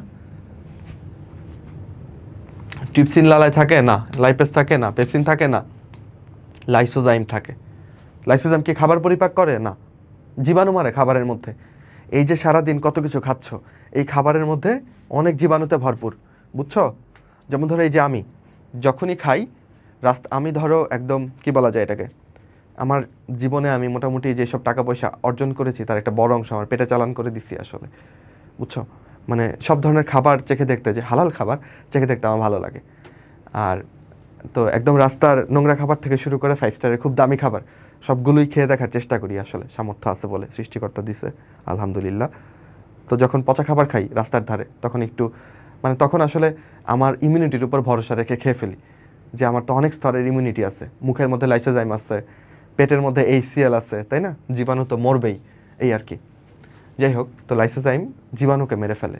ওকে, আচ্ছা, এই যে ধরো তোমরা যে ফুচকা খাও, ফুচকার ভেতরে দেখবা ফুচকাওয়ালা মামা একটা গামছা বেঁধে রাখে কোমরের কাছে, ওইটা হচ্ছে জাদুর গামছা। এই গামছাতে হাত মুছলেই উনার ফুচকাটা অনেক সুস্বাদু হয়, এবং এই গামছাটা এই জন্য উনি 3 বছর ধরে ধন না, বুঝছো? এই আর কি। এবং উনার নখগুলোও কিন্তু বেশ বড় বড়, তাহলে ফুচকাটা ভাঙতে সুবিধা হয়। নখগুলোর ভেতরে আবার কালো কালো ময়লা থাকে, ক্লোজলি দেখলে বুঝবা। আবার ধরো এই ফুচকার ক্ষেত্রে আরেকটা ব্যাপার হচ্ছে যে দেখবা যে এগুলো একটু বেশি ধুলোবালি জমে আছে, খোলাভাবে বিক্রি করতেছে, এগুলো বেশি মজা হয়, এই আর কি। তো আমরা খেয়ে যাচ্ছি অবলীলায়, কিন্তু তবুও আমাদের কোনো অসুখ হচ্ছে না, তাই না? তো আমাদের দেহের ইমিউনিটি একটা মানে অন্য লেভেলের জিনিস, অন্য লেভেলের। আচ্ছা, যাই হোক, তারপর চলো আগাই। অতিরিক্ত গ্লাইকোজেন নামে গ্লাইকোজেন আচ্ছা নামে মানে দেহের কোন অংশে জমা থাকে? ওকে, মানে গ্লাইকোজেনটা কোথায় জমা থাকবে? অতিরিক্ত যকৃতে জমা থাকবে। যকৃতই তো আমাদের মানে সব কিছু স্টোর করে রাখে। ওকে, চলো তারপর আগাই। রক্ত সংবহন, রক্ত সংবহন, এটার প্রথম অংশ থেকে বেশি অবজেক্টিভ আসে, বুঝছো? রক্তকণিকাগুলোর বিভিন্ন কাজ এবং এদের গঠন, এদের আয়ু, এগুলোই আসে। যেমন ধরো যদি প্রশ্ন করি হিস্টামিন ও হেপারিন ক্ষরণ করা কার কাজ? বলো, হিস্টামিন হেপারিন এই দুটো জিনিসকে ক্ষরণ করে? বেসোফিল ক্ষরণ করে, তাই না? সেরাটোনিন বলে একটা কেমিক্যাল আছে, কে ক্ষরণ করে? অনুচক্রিকা ক্ষরণ করে। ভাই এগুলার কাজ কি? হেপারিন হচ্ছে তোমার রক্তকে জমাট বাঁধতে দেয় না, হিস্টামিন কি করে? অ্যালার্জি প্রতিরোধ করে। এই দুইটা কাজ করে হচ্ছে তোমার বেসোফিল, একটা শ্বেত রক্তকণিকা, তাই না? আবার সেরাটোনিনের কথা বললেন, অনুচক্রিকা যেটা ক্ষরণ করে, এটার কি কাজ? এইটা তোমার রক্তবাহিকাকে সংকুচিত করে রক্তক্ষরণ কমায়, বুঝতেছো? তাহলে এগুলো ইম্পর্টেন্ট। কৃমির লার্ভা ধ্বংস করে কে? ইউসিনোফিল। অক্সিজেন কার্বন ডাইঅক্সাইড পরিবহন করা কার কাজ? আরবিসির কাজ, তাই না? তো শুরুর পার্টটা অনেক অনেক তথ্যওয়ালা আমি জানি, তাও এই অংশটা একটু পড়ে যায় কারণ এখান থেকে প্রশ্ন আসে। ওকে, তারপর হার্টের গঠন, হার্টের যে স্তরগুলো আছে, কি বলে এটাকে, বাইরের যে পর্দাটা আছে পেরিকার্ডিয়াম, তারপর হার্টের স্তরগুলো এপিকার্ডিয়াম, মায়োকার্ডিয়াম, এন্ডোকার্ডিয়াম, এগুলো ইম্পর্টেন্ট। ধরো পরীক্ষায় আসলো হৃদকপাটিকাগুলোকে ঢেকে রাখা কার কাজ? কি বলবা? কপাটিকা যেহেতু ভেতর দিকে থাকে, তাহলে ভেতরের যে ওয়ালটা সেটাই কপাটিকাগুলোকে ঢেকে রাখবে, এন্ডোকার্ডিয়াম ঢেকে রাখে। সংকোচন প্রসারণে ভূমিকা পালন করে কোনটা? মায়োকার্ডিয়াম। মায়ো মানে মাসল, মাসেলই তো সংকোচন প্রসারণ করবে। চর্বি লেগে থাকে কোন স্তরে? এপিকার্ডিয়ামে। এভাবে আমরা গঠনের পার্টটা পড়ব। বা যদি পরীক্ষা আসে হৃৎপিণ্ডের কোন প্রকোষ্ঠটি সবচেয়ে পুরু, কি দেখাবা? লিখে ফেলো। হৃৎপিণ্ডের কোন প্রকোষ্ঠটা সবচেয়ে পুরু? বাম অলিন্দ, বাম নিলয়, ডান অলিন্দ, ডান নিলয়। কোন প্রকোষ্ঠ সবচেয়ে পুরু? কমেন্টে লিখে ফেলো। কমেন্টগুলো কইরো একটু, দেখবো না পারছো কিনা সবাই। আচ্ছা, আর যদি না পারো দেখবা অন্য বন্ধুরা কমেন্ট করছে, ওইগুলো থেকে দেখে শিখে নিবা, ঠিক আছে? ওকে, হার্টের গঠনটা ভালো করে পড়বো। হৃদচক্রে সময়কালগুলো আসে পরীক্ষাতে অনেক সময়। সময়কাল বুঝতেছো? মানে অ্যাট্রিয়ামের সিস্টলে কত সময় লাগে, ডায়াস্টলে কত সময় লাগে। মাথায় রাখবা অলওয়েজ ডায়াস্টলে বেশি সময় লাগে। ধরো ডায়াস্টল মানে কি? যখন হৃৎপিণ্ড প্রসারিত হয় তখন এখানে রক্ত এসে জমে, তাই তো? তো যে কোনো কিছু জমানো আসলে কষ্ট, তাই না? ধরো তুমি অনেক কষ্ট করে টাকা জমাবা দেখবা, কিন্তু খরচ করে ফেলা এক মুহূর্তের ব্যাপার, তাই না? চাইলেই খরচ করে ফেলা যায়, চাইলেই জমানো যায় না। সো ডায়াস্টলে অলওয়েজ বেশি সময় লাগে, এবং অ্যাট্রিয়ামের ডায়াস্টলে সবচেয়ে বেশি সময় লাগে 0.7 সেকেন্ড, তাই না? আর 0.1 সেকেন্ড লাগে অ্যাট্রিয়ামের সিস্টলে। ভেন্ট্রিকলের ডায়াস্টলে 0.5 সেকেন্ড, ভেন্ট্রিকলের সিস্টলে 0.3 সেকেন্ড। সময়কালগুলো ইম্পর্টেন্ট। ওকে, আচ্ছা, পেসমেকার নিয়ে পড়বা। পেসমেকার কোনটাকে বলা হয়? সাইনোঅ্যাট্রিয়াল নোডকে বলা হয়। এটা হচ্ছে আমাদের প্রাকৃতিক পেসমেকার। আর একটা সংরক্ষিত পেসমেকার আছে, ওইটা কোনটা? এভি নোড, অ্যাট্রিওভেন্ট্রিকুলার নোড, তাই না? আচ্ছা, তারপরে আমরা যেটা লাগাই বাইরে থেকে, ওইটা হচ্ছে কৃত্রিম পেসমেকার। কৃত্রিম পেসমেকারের ব্যাটারি কোনটা? Lithium battery. ওকে, কপাটিকাগুলোর অবস্থান নিয়ে একটু পড়বা, যে কোন কপাটিকার অবস্থানটা কোথায়। যেমন আমি তোমাকে যদি বলি ইউস্টেশিয়ান কপাটিকা কোথায় থাকে, বলো ইউস্টেশিয়ান কপাটিকা কোথায় থাকে? ইউস্টেশিয়ানের সাথে ইনফেরিয়ার মিল আছে না? তাহলে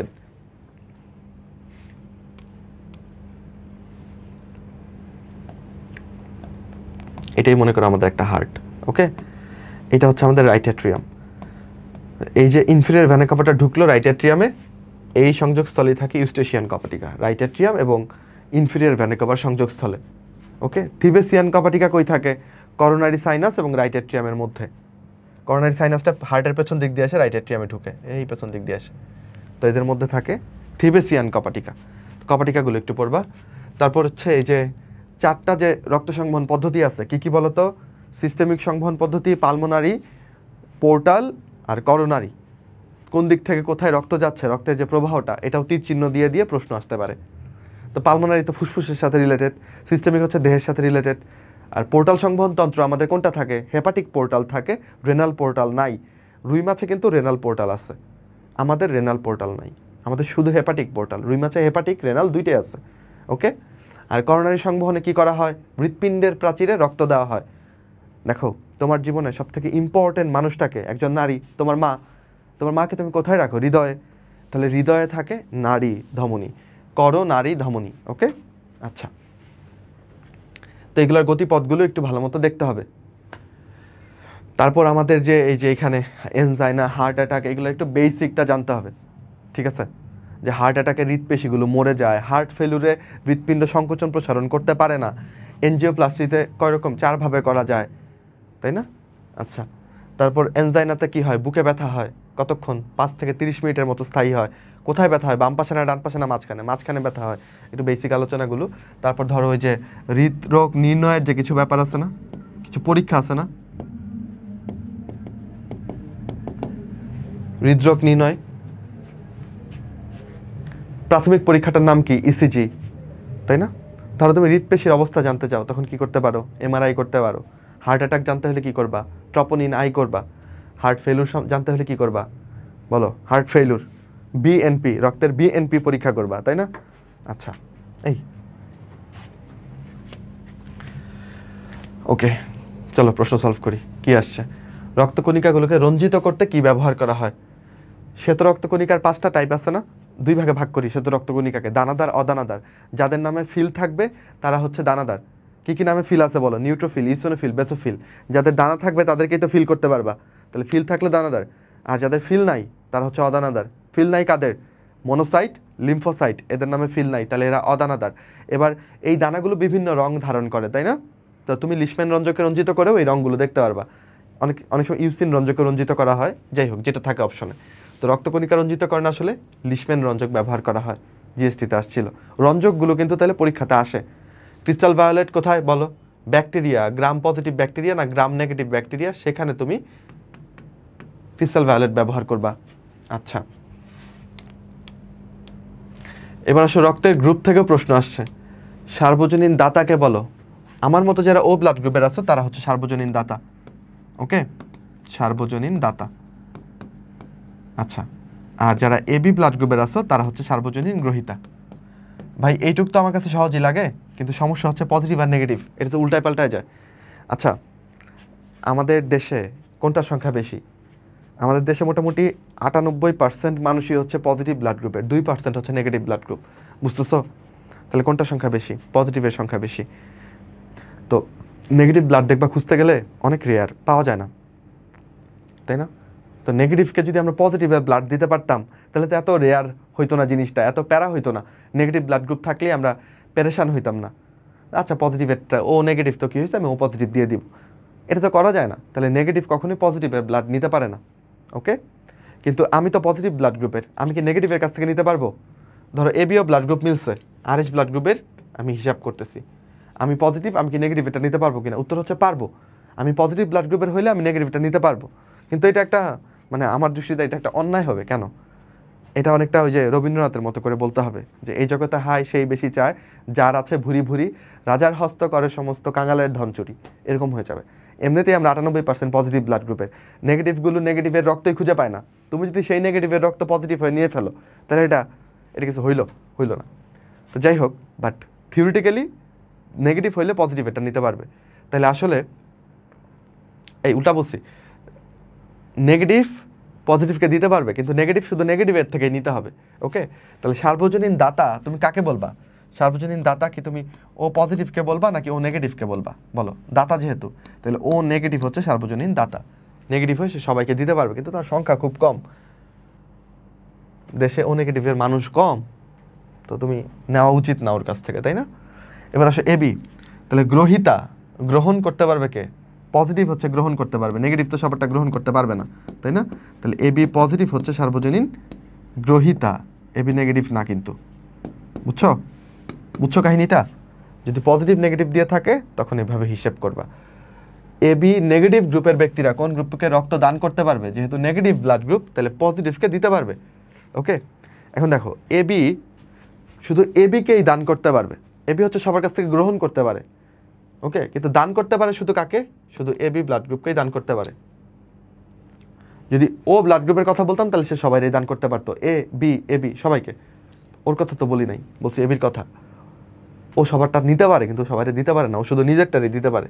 তাহলে এবি যেহেতু, তাহলে সে এবি ব্লাড গ্রুপকেই দিতে পারবে। যেগুলোতে ও আছে, ও কি এবির কাছ থেকে নিতে পারবে? পারবে না। ও শুধু ও ব্লাড গ্রুপেরটা নিবে আর সবাইকে দিতে পারবে। এবি তার উল্টা, তাই না? সবার কাছ থেকে নিতে পারবে, শুধু ওকেই দিতে পারবে। তাহলে এটা ও দেখে আগেই বাদ, এখানে বি আছে এটাও বাদ। তাহলে আমরা বুঝতেছি এবি শুধু এবিকেই দিতে পারবে। এবার প্রশ্ন হচ্ছে পজিটিভ নেগেটিভ দুজনকেই দিতে পারবে কিনা? এখানে সেম ব্লাড গ্রুপ দিতে তো পারবেই, ঠিক না? দিতে পারবে। পজিটিভকে কি নেগেটিভ দিতে পারবে কিনা? উত্তর হচ্ছে হ্যাঁ পারবে। তাহলে উত্তর এটাই। বুঝতে পারতেছ? হিসাব মিলাইতে পারবা? ছবি টবি একে পুরো কনসেপ্ট ক্লিয়ার করে এটা আসলে পড়ানোর সময় হচ্ছে না, নয়তো আমরা এই টপিকটাই তো 10-15-20 মিনিট পড়াই আসলে, তাই না? কিন্তু আমি আশা করছি যে ম্যাক্সিমামই তোমরা এটা পারো। এই দেখো রক্তকণিকাগুলোর কাছ থেকে প্রশ্ন এসেছে, কোন ধরনের রক্তকণিকা অ্যান্টিবডি তৈরি করে? অ্যান্টিবডির আকৃতি হচ্ছে ওয়াই আকৃতির। কাহিনী যেটা হয় আমি তোমাকে একটু বলি।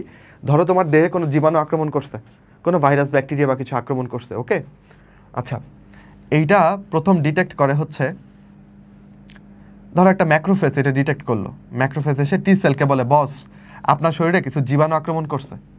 টি সেল মানে হচ্ছে টি লিম্ফোসাইট। লিম্ফোসাইট 3 রকমের হয়, B lymphocyte, T lymphocyte, NK cell, natural killer cell. Okay, তাহলে টি সেলকে প্রথম বললো ম্যাক্রোফেজ এসে যে বস আপনার শরীরে এই জীবাণুটা আক্রমণ করছে। এটার একটু আমি কয়েকটা খাইছি, বাট এভাবে খেয়ে তো আসলে পোষাবে না, আপনি কিছু অ্যান্টিবডি তৈরির ব্যবস্থা নিলে হচ্ছে আমি মানে এই জীবাণুটাকে আমরা প্রতিহত করতে পারবো। টি সেল বলে ওকে সমস্যা নাই, এই বি সেল তুমি কোথায় আছো? টি সেল কী করে বলো? বি সেলকে ডেকে পাঠায়, এবং টি সেল হচ্ছে এই বি সেলটাকে অ্যাক্টিভেট করে। অ্যাক্টিভেট করলে ওটা কি হয়?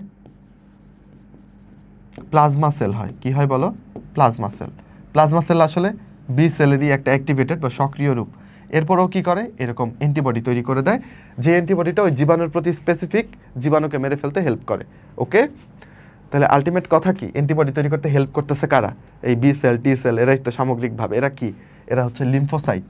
ওকে, এরা লিম্ফোসাইট। আর যদি অপশনে লিম্ফোসাইট না থাকে, অপশনে থাকতো B cell, T cell, plasma cell, কি দেখাইতা? সবচেয়ে অ্যাকুরেট আনসার হচ্ছে প্লাজমা সেল, কারণ এটাই ডিরেক্টলি তৈরি করতেছে। যদি প্লাজমা সেল না থাকে তাহলে বি সেল দাগাবা। ওকে, এই বুঝছো? আচ্ছা, এবার বলো, একই প্রশ্ন, মানে একই অপশন প্রশ্ন করতেছি, শ্বেত রক্তকণিকায় কোন রক্তকণিকার পরিমাণ সবচেয়ে বেশি? এগুলো তো সবই শ্বেত রক্তকণিকা, কোনটার পরিমাণ সবচেয়ে বেশি? উত্তর হচ্ছে নিউট্রোফিল। 40 থেকে 60% হচ্ছে নিউট্রোফিল। বুঝছো? আচ্ছা, সবচেয়ে কম হচ্ছে বেসোফিল। ওপেন হার্ট সার্জারি কয়ভাবে করা যায়? 3 প্রকারে করা যায় open heart surgery. On pump, of pump, robot সহযোগী, এই 3 ভাবে করা যায়। নতুন বইতে বোধহয় এটা তুলে দিছে, একটু আগের প্রশ্ন। কোন অঙ্গে লোহিত রক্তকণিকা ধ্বংস হয়? সব ধরনের রক্তকণিকা ধ্বংস করার কাজ হচ্ছে যকৃত এবং প্লীহা। তুমি যখন মায়ের গর্ভে ছিলা তখন এই যকৃত প্লীহাই তোমার আরবিসি তৈরি করে দিচ্ছে। যখন তুমি ভূমিষ্ঠ হইছো তখন তোমার লাল অস্থিমজ্জাগুলো আরবিসি তৈরির দায়িত্ব বুঝে নিচ্ছে। বুঝছো? আর প্লীহা আর যকৃত উল্টা ভূমিকায় চলে গেছে, যে এতদিন তোকে তৈরি করে দিছি, এখন তোকে ভেঙে দিব। তো এই দুইটার মধ্যে দুইটাই তো অপশন আছে, কি দাগাবো? এখন এখানে ভাগ্যের নির্মম পরিহাস, মানে যাই যেটা হয় আল্লাহর নাম নিয়ে একটা দাগাবো, দুইটাই তো দাগানোর সুযোগ নেই। বুঝছো? প্লীহা কেন দাগাইলেন ভাই? কারণ প্লীহাকে আসলে লোহিত রক্তকণিকার কবরস্থান বলে। বুঝছো? এখানে বেশি ধ্বংস হয়, তাই প্লীহা দাগাইলাম। লোহিত রক্তকণিকার আয়ু কতদিন? হাজি দানেশের প্রশ্ন, খুবই ইজি, 120 দিন। অনুচক্রিকার আয়ু কতদিন? এটা ছিল 5 থেকে 9 দিন বা 5 থেকে 10 দিন, সংখ্যাগুলো চেঞ্জ করে। বুঝছো? নতুন এডিশনে কত আছে, 5 থেকে 9 না 10? আমি একটু দাঁড়াও, চেক দিয়ে তোমারে বলি। আমাদের জুলজি বই পড়াইতে গেলে খুব কষ্ট হয় শিক্ষক হিসেবে, কারণ এই যে 8টা বছর ধরে স্যার হচ্ছে বারবার তথ্য চেঞ্জ করে। আগে ধরো ছিল বোধহয় 5 থেকে 9 দিন, এখন বোধহয় 5 থেকে 10 দিচ্ছে। একটু চেক দিয়ে বলি। না, আগে 5 থেকে 10 ছিল, এখন আর কি 5 থেকে 9 দিচ্ছে, মানে একদিন কমছে এরকম আর কি। বুঝছো? এটা হচ্ছে অনুচক্রিকার জীবনকাল। অনুচক্রিকা, শ্বেত রক্তকণিকার জীবনকাল আসবে না, কারণ এখানে অনেক ভ্যারিয়াস। এবার লিখে ফেলো কমেন্টে, অনুচক্রিকা তৈরি হয় কোন কোষ থেকে? অস্থিমজ্জার কোন কোষ থেকে অনুচক্রিকা তৈরি হয়? সবচেয়ে বড় রক্তকণিকা কোনটা? দারুণ প্রশ্ন। মনে হইতে পারে আরবিসি বোধহয় সবচেয়ে বড়, না, আরবিসি যথেষ্ট ছোট। শ্বেত রক্তকণিকা হচ্ছে সবচেয়ে বড়, এবং এটাই একমাত্র নিউক্লিয়াস যুক্ত। বুঝছো? এটাও হাজি দানেশের প্রশ্ন। এটা একমাত্র নিউক্লিয়াস যুক্ত। অনুচক্রিকাতে কিন্তু কোনো নিউক্লিয়াস নাই, লোহিত রক্তকণিকাতেও নিউক্লিয়াস নাই। বুঝছো? আর তোমার নীল রক্তকণিকা বলে কোনো রক্তকণিকাও নাই। নাইট্রোজেনজাত বর্জ্য থেকে ইউরিয়া সৃষ্টিতে কোন এনজাইমটা প্রয়োজন? তাহলে ইউরিয়া সাইকেলের মাধ্যমে বা অর্নিথিন সাইকেলের মাধ্যমে ইউরিয়া তৈরি হয়। আর এটা প্রশ্ন করি, কোথায় তৈরি হয়? এটা যকৃতে তৈরি হয়। ইউরিয়াটা তৈরি হয় যকৃতে, এবং এখানে ডিঅ্যামিনেশন ঘটে, মানে অ্যামিন গ্রুপকে সরাই ফেলা হয়। এনজাইম যেটা লাগে সেটার নাম ডিঅ্যামাইনেস। ওকে, এটা অবশ্য আগের প্রশ্ন, তাও জেনে রাখতে পারো। এই, আর ইউরিয়া মূত্রের মাধ্যমে বের হয়ে যায়। ইউরিয়াকে রক্ত থেকে আলাদা করে হচ্ছে কিডনি, বাট ইউরিয়া তৈরি করার কাজ হচ্ছে লিভারের। অর্নিথিন সাইকেল কোথায় হয়? লিভারে হয়। রক্তরসে পানির পরিমাণ কত? এটা যদি কেউ ভুল দেখো তাহলে হবে না। রক্তের 55% হচ্ছে প্লাজমা, 45% রক্তকণিকা, ঠিক? সেই রক্ত রসের আবার কত পার্সেন্ট পানি? উত্তর হচ্ছে 90 থেকে 92। বাকি 8 থেকে 10% হচ্ছে কঠিন পদার্থ। বুঝছো? কঠিন পদার্থ। ওকে, আচ্ছা, দেন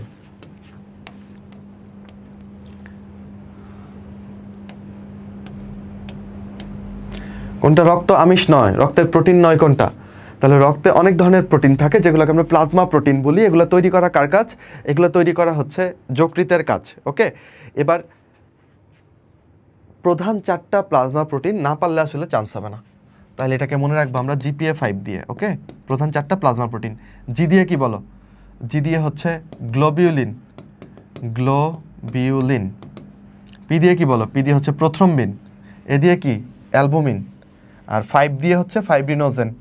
তাহলে অ্যাগ্লুটিনিন এটা কোনো প্রোটিন না, মানে এটা রক্তের কোনো রক্ত আমিষ না। ওকে, তাহলে এটাই হবে উত্তর। পারা যাচ্ছে?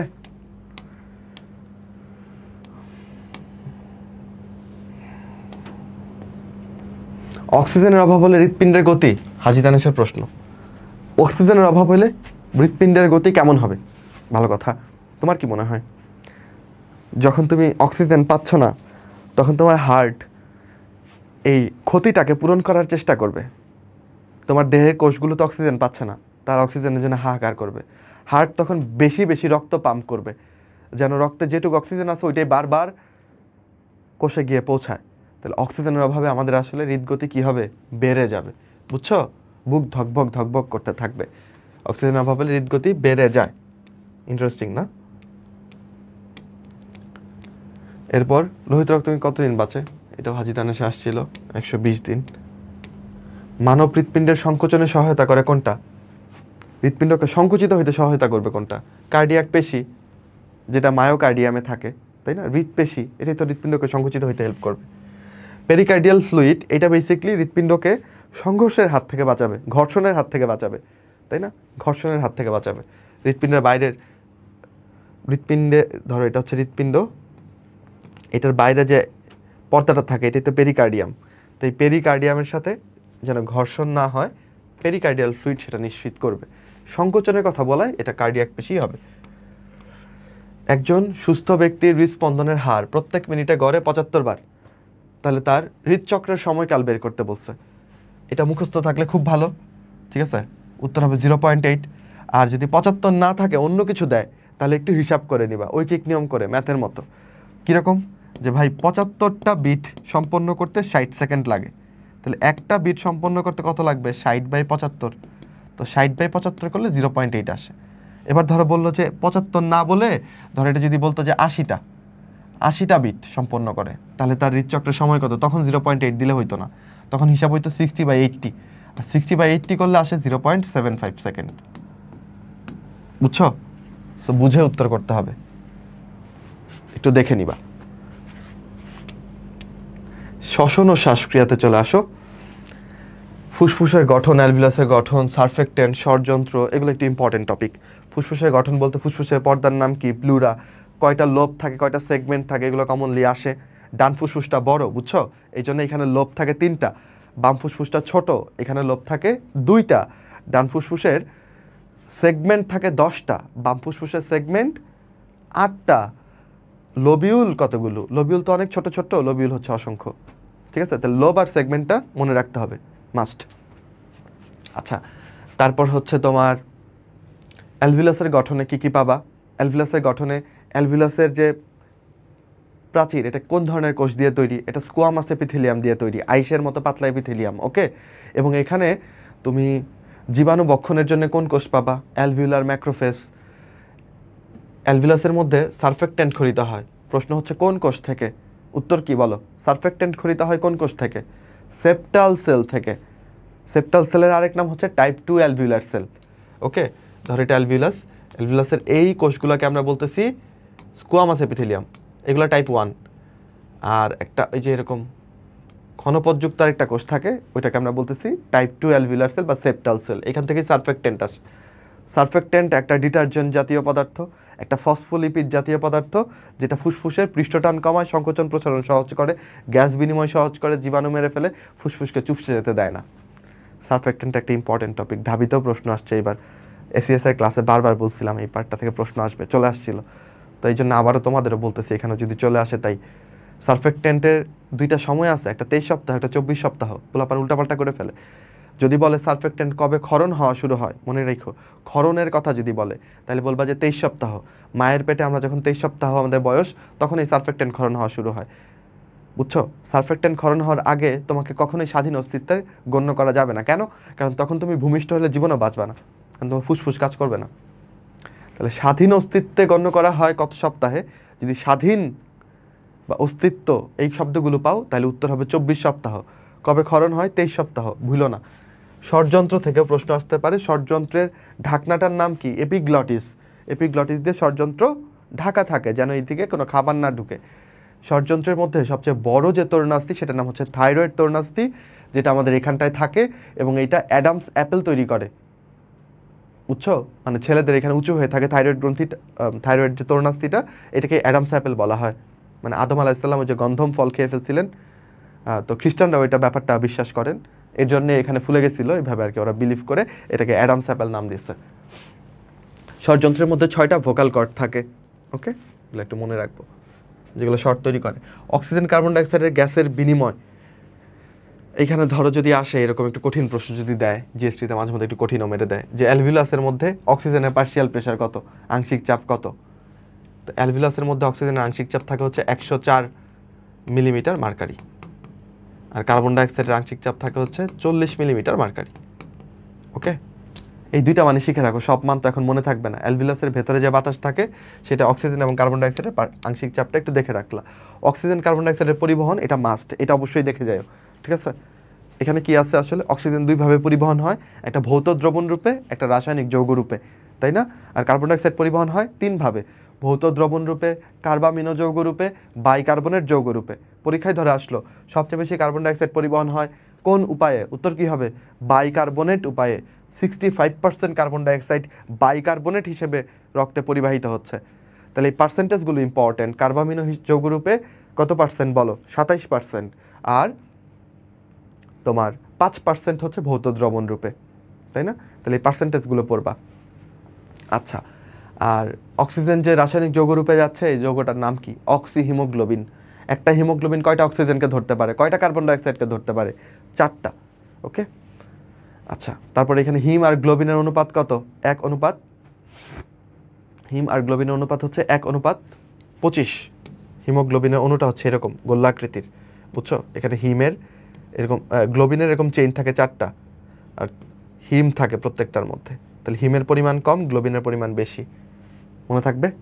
আচ্ছা, তোমার সারা দেহে আয়রনের পরিমাণ কত? 4 থেকে 5 গ্রাম। সাইনোসাইটিস আর অটাইটিস মিডিয়া নিয়ে একটু বেসিক কিছু জেনে রাখবা। সাইনাস 4টার নাম, অবস্থান, যেমন ধরো চোখের উপরের সাইনাসের নাম কি? Frontal sinus. ওকে, গাল অঞ্চলে কোন সাইনাসটা থাকে? Maxillary sinus. দাঁতের ইনফেকশনের ফলে কোন সাইনাসাইটিস হতে পারে? ম্যাক্সিলারি সাইনাসাইটিস হতে পারে। এই বেসিকগুলো পড়ে রাখবা। ধূমপানে সৃষ্ট কিছু রোগ আছে, তাই না? এই রোগগুলো একটু পড়বা। যেমন ধরো এমফাইসেমা, এটা হলে কি হয়? ফুসফুসের যে অ্যালভিউলাসগুলো থাকে ওইগুলো ফেটে যায়। এই যে ধরো ফুসফুসের অ্যালভিউলার থলি, এমফাইসেমা হলে কি হয়?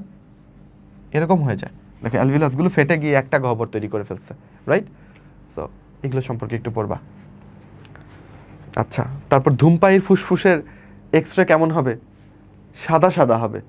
অধূমপায়ীর ফুসফুসের এক্সরে কেমন হবে? কালচে হবে। ধূমপায়ীর ফুসফুসের রং কি? কালো।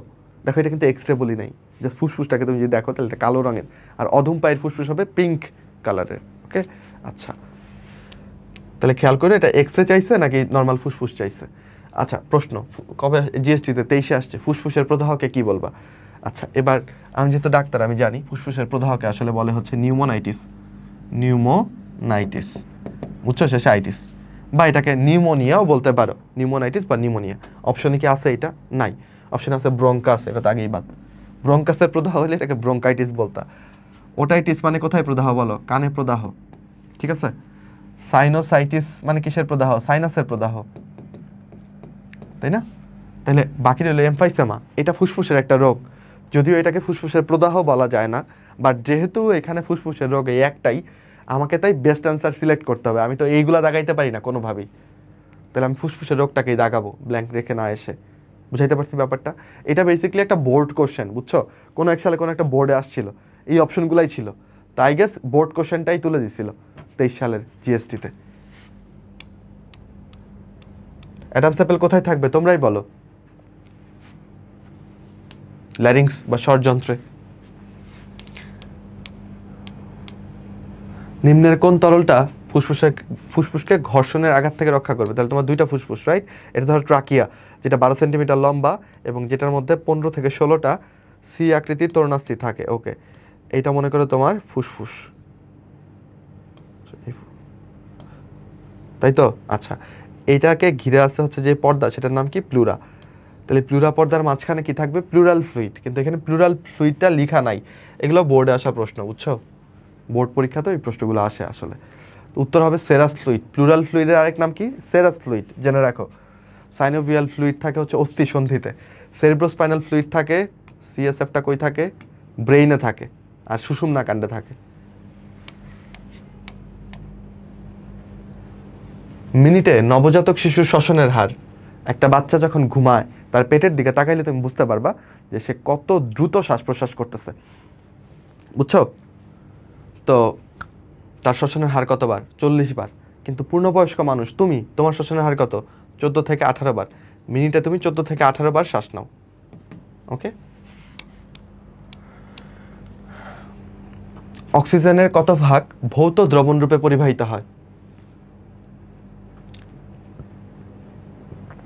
শতকরা কত ভাগ অক্সিজেন প্লাজমায় ভৌত দ্রবণ রূপে পরিবাহিত হয়? আচ্ছা, এটা বেসিকলি 2%-এর মতো, বুঝছো?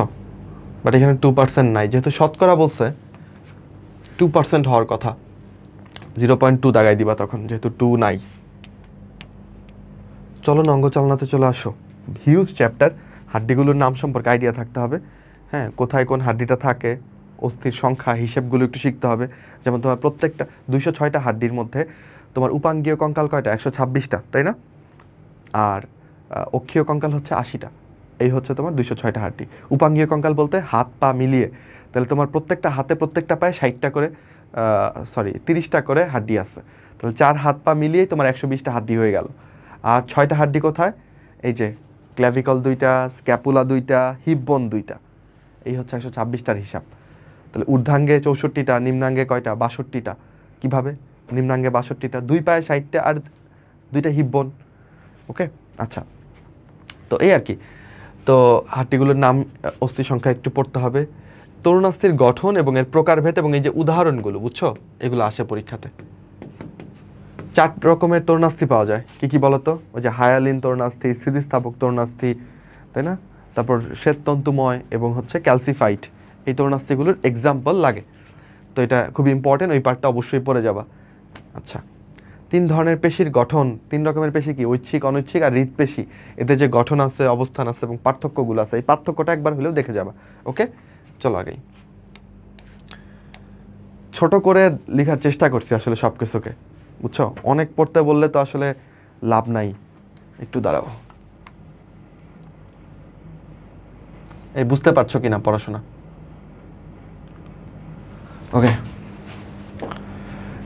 আচ্ছা, প্রথম প্রশ্নটা কি? শ্বাসনালী এবং নাকে কোন ধরনের তরুণাস্থি থাকে? ওকে, সো এই হায়ালিনের ক্ষেত্রে তুমি মনে রাখতে পারো হচ্ছে ভ্রূণের নিঃশ্বাস, ভ্রূণের নিঃশ্বাস, বুঝছো? তো ভ্রূণ দিয়ে হচ্ছে ব্যাং, হাঙর, এগুলার ভ্রূণে পাওয়া যায়। ন দিয়ে হচ্ছে নাক, আর শ্বাস দিয়ে হচ্ছে শ্বাসনালী। শ্বাসনালী মানে কি? ট্রাকিয়া। ওকে, এইটাকে বলা হয় হচ্ছে তোমার ভ্রূণের নিঃশ্বাস। আচ্ছা, তারপর হচ্ছে তোমার পিত্তন্তময়, এটার আরেকটা নাম হচ্ছে ইলাস্টিক বা স্থিতিস্থাপক, ইলাস্টিক বা স্থিতিস্থাপক। ওকে, এটা তো সবাই পারো আশা করি। এটা পাওয়া যায় হচ্ছে ট্রিপল ইতে। তো ট্রিপল ই দিয়ে কি? একটা দিয়ে হচ্ছে এপিগ্লটিস, এপিগ্লটিস, একটা দিয়ে হচ্ছে ইউস্টেশিয়ান টিউব, ইউস্টেশিয়ান টিউব, যেটা আমাদের মধ্যকর্ণ এবং গলবিলের মধ্যে কানেকশন মেনটেন করে। আরেকটা ই দিয়ে হচ্ছে এক্সটার্নাল ইয়ার, এক্সটার্নাল ইয়ার মানে বহিকর্ণ, এই যে আমরা যেটা ধরে টান দিচ্ছি। ওকে, এই 3 জায়গাতে থাকে হচ্ছে পিত্তন্তময় বা ইলাস্টিক বা স্থিতিস্থাপক তরুণাস্থি। ওকে, আর এটা হচ্ছে তোমার শ্বেততন্তুময়, আর এটা হচ্ছে চুনময়। আচ্ছা, চুনময় বা ক্যালসিফাইডটা থাকে হচ্ছে তোমার লম্বা হাড্ডিগুলো আছে না, ধরো এই যে একটা হাড্ডি, ওকে, ফিমার বা হিউমেরাস, এদের মস্তকের উপরে এই তরুণাস্থিটা থাকে, মস্তককে ঘিরে, ক্যালসিফাইডটা। আর শ্বেততন্তুময়টা থাকে হচ্ছে তোমার 2টা কশেরুকার মাঝখানে, 2টা কশেরুকার মাঝখানে যে আমাদের ওই একটা, মানে 2টা কশেরুকার মাঝখানে এই তরুণাস্থিটা থাকে। তো এইভাবে তুমি মনে রাখতে পারো। তুমি যদি ওরিও বিস্কুট খাও, ওরিও বিস্কুটের ভেতরে দেখবা সাদা রঙের একটা ফিলিং থাকে, তাই না? ওই ওরিও বিস্কুট 2টাকে তুমি মনে করবা যে আমার কশেরুকা, আর এর মাঝখানে হচ্ছে কি থাকে? সাদা রঙের একটা তন্তুময় তরুণাস্থি। সে তন্তুময় তরুণাস্থিটা কশেরুকার মাঝখানে থাকে। এই এক্সাম্পলগুলো খুবই ইম্পর্টেন্ট। তারপর চলো, স্টেম কোষ কোথায় থাকে? স্টেম কোষ হচ্ছে এমন একটা কোষ যেখান থেকে অন্যান্য কোষ তৈরি হতে পারে। ওকে, কেউ কেউ এই অস্থি দেখেই অতি আবেগে প্রথমে এটা দাগাই ফেলতে পারো, কিন্তু তখন কিন্তু ভুল হয়ে যাবে, কারণ এর থেকে বেটার অ্যান্সার আছে। উত্তর হচ্ছে কি বলো? অস্থি মজ্জা। অস্থি মজ্জায় স্টেম কোষ থাকে, সেই স্টেম কোষগুলো থেকেই রক্তকণিকাগুলো তৈরি হয়, তাই না? বিভিন্ন রকমের স্টেম কোষ থাকে। আচ্ছা,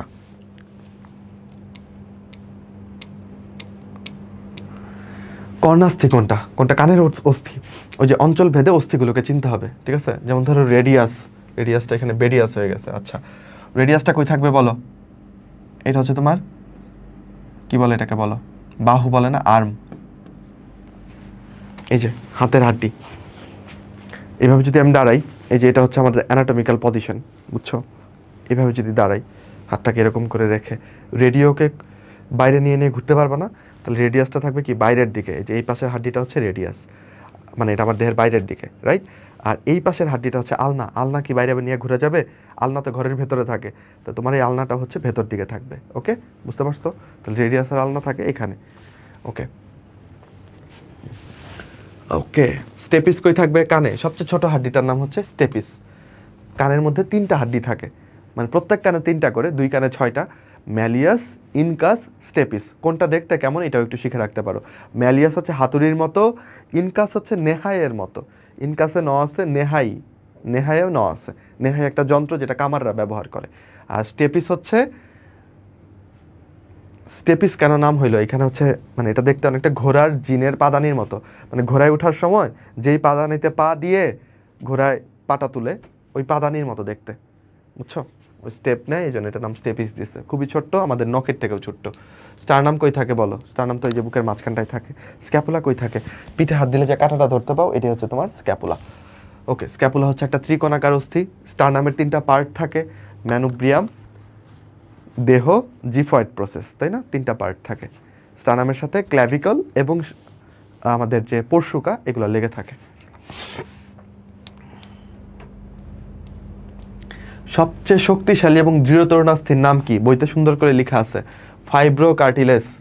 ফাইব্রোকার্টিলেস হচ্ছে সবচেয়ে শক্তিশালী এবং দৃঢ়তর অস্থি। তরুণাস্থির অংশটা এই জন্য ভালো মতো পড়তে বলছি, বারবার প্রশ্ন আসে। ওকে, পেশি সংকোচনের জন্য কোন আয়নটা অত্যাবশ্যকীয়? উত্তর হচ্ছে ক্যালসিয়াম। পেশি সংকোচনের সাথে জড়িত আয়নের নাম হচ্ছে ক্যালসিয়াম, জেনে রাখো। নিম্নের কোনটি মানুষের করটির অস্থির সংখ্যা? তাহলে দেখো, এটা তোমরা সবাই উল্টাপাল্টা করে ফেলো। করটি মানে কি? করটি মানে হচ্ছে মাথার খুলি, পুরোটা করটি। আর যদি বলি করটিকা, তাহলে শুধু ব্রেইনকে ঢেকে রাখছে যেই পার্ট, সেটাকে করটিকা বলবো। বাকিটুকু হচ্ছে মুখমণ্ডলের হাড্ডি। এইটুকু কি করটিকা হবে? না, এটা মুখমণ্ডলের হাড্ডি। আর এই পাশটা হচ্ছে আমাদের করটি। তাহলে এত কিছু তো পরীক্ষার সময় মাথায় থাকে না, আমি কেমনে এই টাইপের প্রশ্ন পারবো? দেখো, তাহলে আমি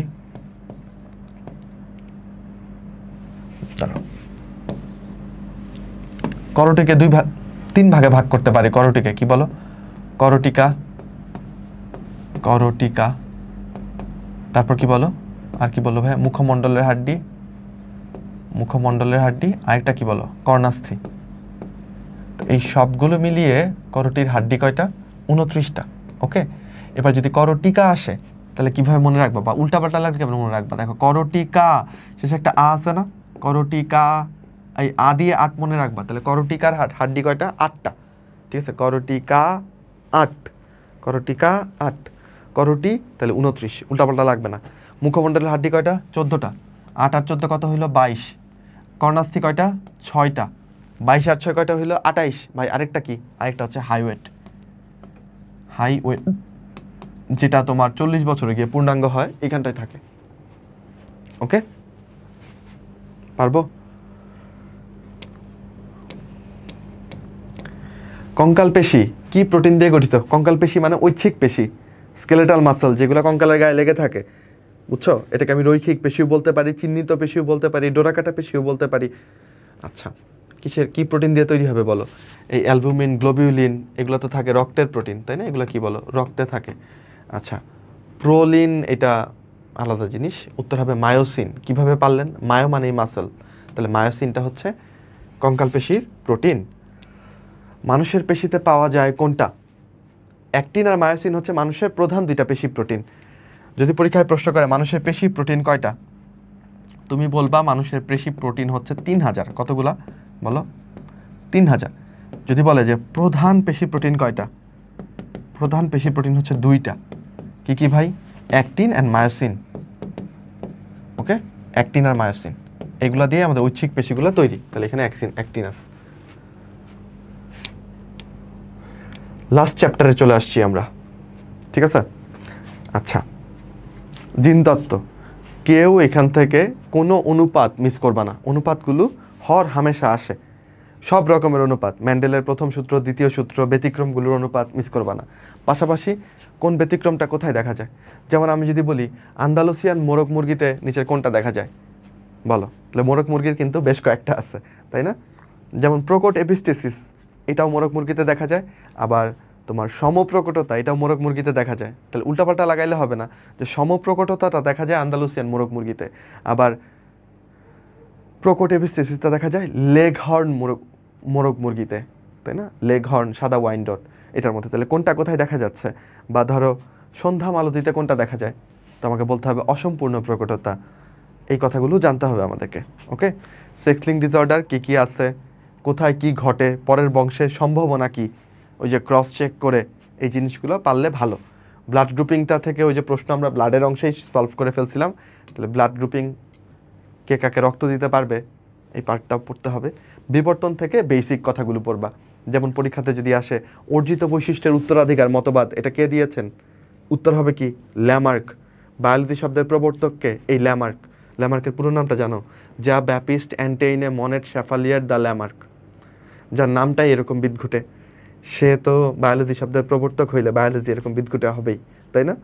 যাই হোক, আর বিবর্তনের শেষে দেখবা একটা ছক আছে, ওই ছকে কোনটা কিসের যুগ, যেমন ধরো খুব কমনলি আসে সরীসৃপের যুগ বলা হয় কোনটাকে, উত্তর হচ্ছে মেসোজোইক, খুবই ইম্পর্টেন্ট, বুঝছো? তারপর ধরো ওই কি বলা যায়,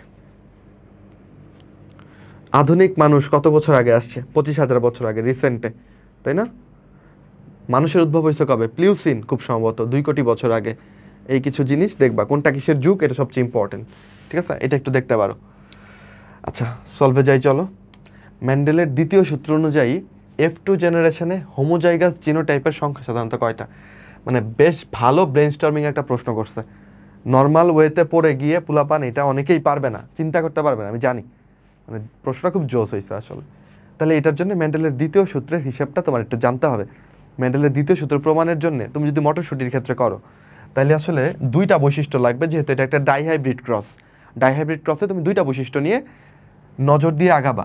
কি কি নিলা, ধরো তুমি ওর যে বীজের রং এবং বীজের আকার, এই 2টা বৈশিষ্ট্য নিয়ে তুমি আগাচ্ছ। ওকে, তাহলে বীজের রং হইতে পারে তোমার 2টা, একটা হচ্ছে হলুদ, এটা হতে পারে সবুজ। বীজের আকার হতে পারে তোমার কুঞ্চিত অথবা গোলাকার। ওকে, তো এর মধ্যে প্রকট হচ্ছে হলুদটা, তো এটা হচ্ছে হোমোজাইগাস অবস্থা হলুদ হওয়ার। সবুজটা প্রচ্ছন্ন, তাই সবুজটার এরকম হয়ে থাকতে হবে। কুঞ্চিত আর গোলাকারের মধ্যে গোলাকারটা প্রকট, আর কুঞ্চিত হচ্ছে এরকম, তাই না? এখন এখানে প্রশ্ন করছে যে হোমোজাইগাস জিনোটাইপের সংখ্যা কয়টা, তাহলে এদেরকে তুমি একটু বিন্যস্ত করো। এই হচ্ছে হোমোজাইগাস অবস্থা, তাহলে কিভাবে তুমি বিন্যস্ত করতে পারো? একটা বীজ হইতে পারে হলুদ রঙের এবং কুঞ্চিত রঙের। ওকে, তাহলে হলুদ এবং কুঞ্চিত এবং হোমোজাইগাস, তো তুমি এইভাবে লিখলেও হলুদ কুঞ্চিত হবে, এভাবে হলুদ কুঞ্চিত, কিন্তু এটা কি হোমোজাইগাস হইলো না? এটা বিবেচনায় নিলে হবে না, কারণ এটা হেটারোজাইগাস হয়ে গেছে, 2টা ডিফারেন্ট হয়ে গেছে। তাহলে হোমোজাইগাস অবস্থা কেমন হইতে পারে? এই যে হলুদ কুঞ্চিত একটা, এটা একটা হোমোজাইগাস, বুঝো। তারপর হইতে পারে হলুদ গোলাকার, এটার হোমোজাইগাস রূপ কেমন হবে? এরকম, তাই না? এইটাও কিন্তু হলুদ গোলাকার, এইটাও কিন্তু হলুদ গোলাকার হইলো, কিন্তু এটা কি হোমোজাইগাস হইলো না? এটাকে বিবেচনায় নেওয়া যাবে না। ওকে, সব হোমোজাইগাস থাকতে হবে। এরপর আসো সবুজ কুঞ্চিত, বুঝছো তো? এটার সাথে এই 2টার খেলা শেষ, এবার এটার সাথে এই 2টার খেলা। সবুজ কুঞ্চিত কেমন হবে? এইটা। সবুজ গোলাকার কেমন হবে? এইটা, বুঝতেছো? তাহলে মোট জিনোটাইপ আমি কয়টা পাইলাম? হোমোজাইগাস জিনোটাইপ কয়টা পাইলাম? 4টা পাইলাম, বুঝছো? তাহলে উত্তর কি হবে? 4। এটা কিন্তু বইতে একদম অ্যাকুরেটলি এভাবে লেখা কিছু না, এটা বুদ্ধি দিয়ে আসলে সলভ করতে হবে, প্রশ্ন বুঝে বুদ্ধি দিয়ে সলভ করতে হবে। তাহলে যারা একটু কম পড়ছো তারা এই প্রশ্নগুলো পারবা এরকম এক্সপেক্ট করো না, কিছু প্রশ্ন তুমি পারবাই না। আর যারা বায়োলজি, যাদের স্ট্রেংথের জায়গায়, তাদের এগুলো পারতে হবে। কিন্তু যারা শর্ট টাইমে বায়োলজি প্রিপারেশন নিচ্ছ, তারা বায়োলজির কিছু প্রশ্ন ফসকে যেতে পারে, এইটা তোমাকে কাভার করতে হবে, তোমার যে স্ট্রং জোন। তোমার স্ট্রং জোন ধরো ম্যাথ অথবা কেমিস্ট্রি অথবা ফিজিক্স, ওইটাতে তুমি কভার করবা। আর তোমার স্ট্রং জোন যদি বায়োলজি হয় তখন এইগুলো প্রশ্ন পারতে হবে তোমাকে। ওকে, বিষয়টা হচ্ছে এরকম আর কি। আবার এই শেষ মুহূর্তে এসে আমরা যদি সব পারতে চাই তাহলে আবার হবে না, এক নিমিষে সব কিছু হয়ে যাবে না। আমাদেরকে এখন একটা সেফ গেম খেলতে হবে, হিসাব করে আগাইতে হবে। যেখান থেকে প্রশ্নের ফ্রিকোয়েন্সি বেশি আমরা ওই জায়গাগুলো এখন বেশি পড়বো, তাই না? ধরো 2-4টা প্রশ্ন এক্সট্রা সিলেবাস থেকে দিয়ে দিল, তুমি কি এই জন্য এখন এক্সট্রা সিলেবাস পুরোটা পড়বা? তুমি তো পড়োই নাই এর আগে ভালো করে, তোমার পক্ষে সম্ভব, দরকার নাই। ওটাকে রিস্ক বেনিফিট রেশিও হিসেবে তুমি ওইটুকু রিস্ক নিয়ে শর্ট সিলেবাসটাই ভালো করে পড়ো। ভাই যেই টপিকগুলো আছে ওইটা ভালো মতনে পড়ো। পাশাপাশি বই উল্টাইতে গেলে দেখবা তুমি আগে যদি জিনিসগুলো পড়ে থাকো, 2-4টা কথা এমনিতেই তোমার চোখ পড়তেছে, 2-4টা জিনিস এমনিতেই মাথায় ঢুকতেছে। তো এই আর কি, ব্যালেন্স করে আগাইতে হবে। যাক, এখনও যারা ক্লাস করতেছো বেস্ট অফ লাক। মটরশুঁটি গবেষণায় কত জোড়া বিপরীতধর্মী বৈশিষ্ট্য নিয়ে মেন্ডেল গবেষণা করছিল? উত্তর হচ্ছে 7 জোড়া। জেনেটিক্স চ্যাপ্টারে 7-এর অনেকগুলো খেলা আছে। বিপরীত বৈশিষ্ট্য কতগুলো? 7 জোড়া। মটরশুঁটিতে মানে পিজাম স্যাটিভাম, পিজাম স্যাটিভাম বা মটরশুঁটিতে ক্রোমোজোম কয়টা থাকে? ক্রোমোজোম থাকে 7 জোড়া। বুঝছো? আচ্ছা, ও গবেষণা করছিল কয় বছর? ও গবেষণাও করছিল হচ্ছে 7 বছর। বুঝছো, মেন্ডেল গবেষণা করছিল 7 বছর। ও তো ছিল হচ্ছে তোমার একটা কি বলে এটাকে, চার্চ আছে না, চার্চের ফাদার ছিল। ওরা তো বিয়ে করে না, তো বিয়ে না করার দরুন ওর হাতে যথেষ্ট পর্যাপ্ত সময় ছিল। এই সময় সে মটরশুঁটি নিয়ে খেলাধুলা করছে, ওই মটরশুঁটি গাছগুলোর মধ্যে বারবার বিয়ে দিচ্ছে, ক্রস করাইছে। তো যাই হোক, দ্যাটস ওয়াই জেনেটিক্স নামক শাখাটা আসছে। তো মেন্ডেলের কাছে আমরা গ্রেটফুল। পরিপূরক জিনের ফিনোটাইপিক অনুপাত, দেখছো অনুপাত আসবেই। পরিপূরক জিন কিসের ব্যতিক্রম? দ্বিতীয় সূত্রের ব্যতিক্রম। দ্বিতীয় সূত্রের অনুপাতগুলো কয়টা জিনিস নিয়ে হবে? মানে 16টা প্রাণীর মধ্যে হবে, তাই না? তাইলে আমাদের এই যে এইগুলো অনুপাত তো আগেই বাদ, এইগুলো অনুপাত বাদ, 16টা করে হবে। আচ্ছা, এইগুলো অনুপাত তো বাদ, 16টা লাগবে, তাই না? তাহলে হয় 13:3 হবে, নয়তো 9:7 হবে। তাহলে জিনিসটা কীভাবে মনে রাখবো? দ্বিতীয় সূত্রের নর্মাল অনুপাত কত বলো? দ্বিতীয় সূত্রের অনুপাতগুলি অনেকের সমস্যা লাগতে পারে, তাই না? নর্মাল 9:3:3:1। ওকে, আচ্ছা, এবার এটা যে ব্যতিক্রম আছে, 3টা ব্যতিক্রম আছে তোমার। কি কি ব্যতিক্রম বলো তো? প্রথমটা হচ্ছে তোমার পরিপূরক জিন। পরিপূরক জিনটা কোথায় দেখা যায়? ওই যে ল্যাথাইরাস অডোরেটাস, মিষ্টি মটরের মধ্যে দেখা যায়, এটা একটা। আর এটা ছিল প্রোকট এপিস্টেসিস,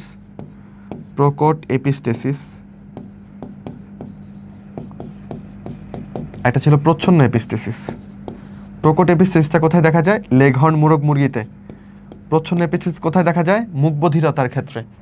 এপিস্টেসিস থেকে জানতে হবে যে জিনটা বৈশিষ্ট্য প্রকাশে বাধা দেয় সে এপিস্টেটিক জিন, আর যেই জিন বাধা পায়, যে দুর্বল, বাধা পেয়ে যাচ্ছে, সে নিচু হয়ে থাকে, কম, সে দুর্বল, হাইপোস্টেটিক জিন।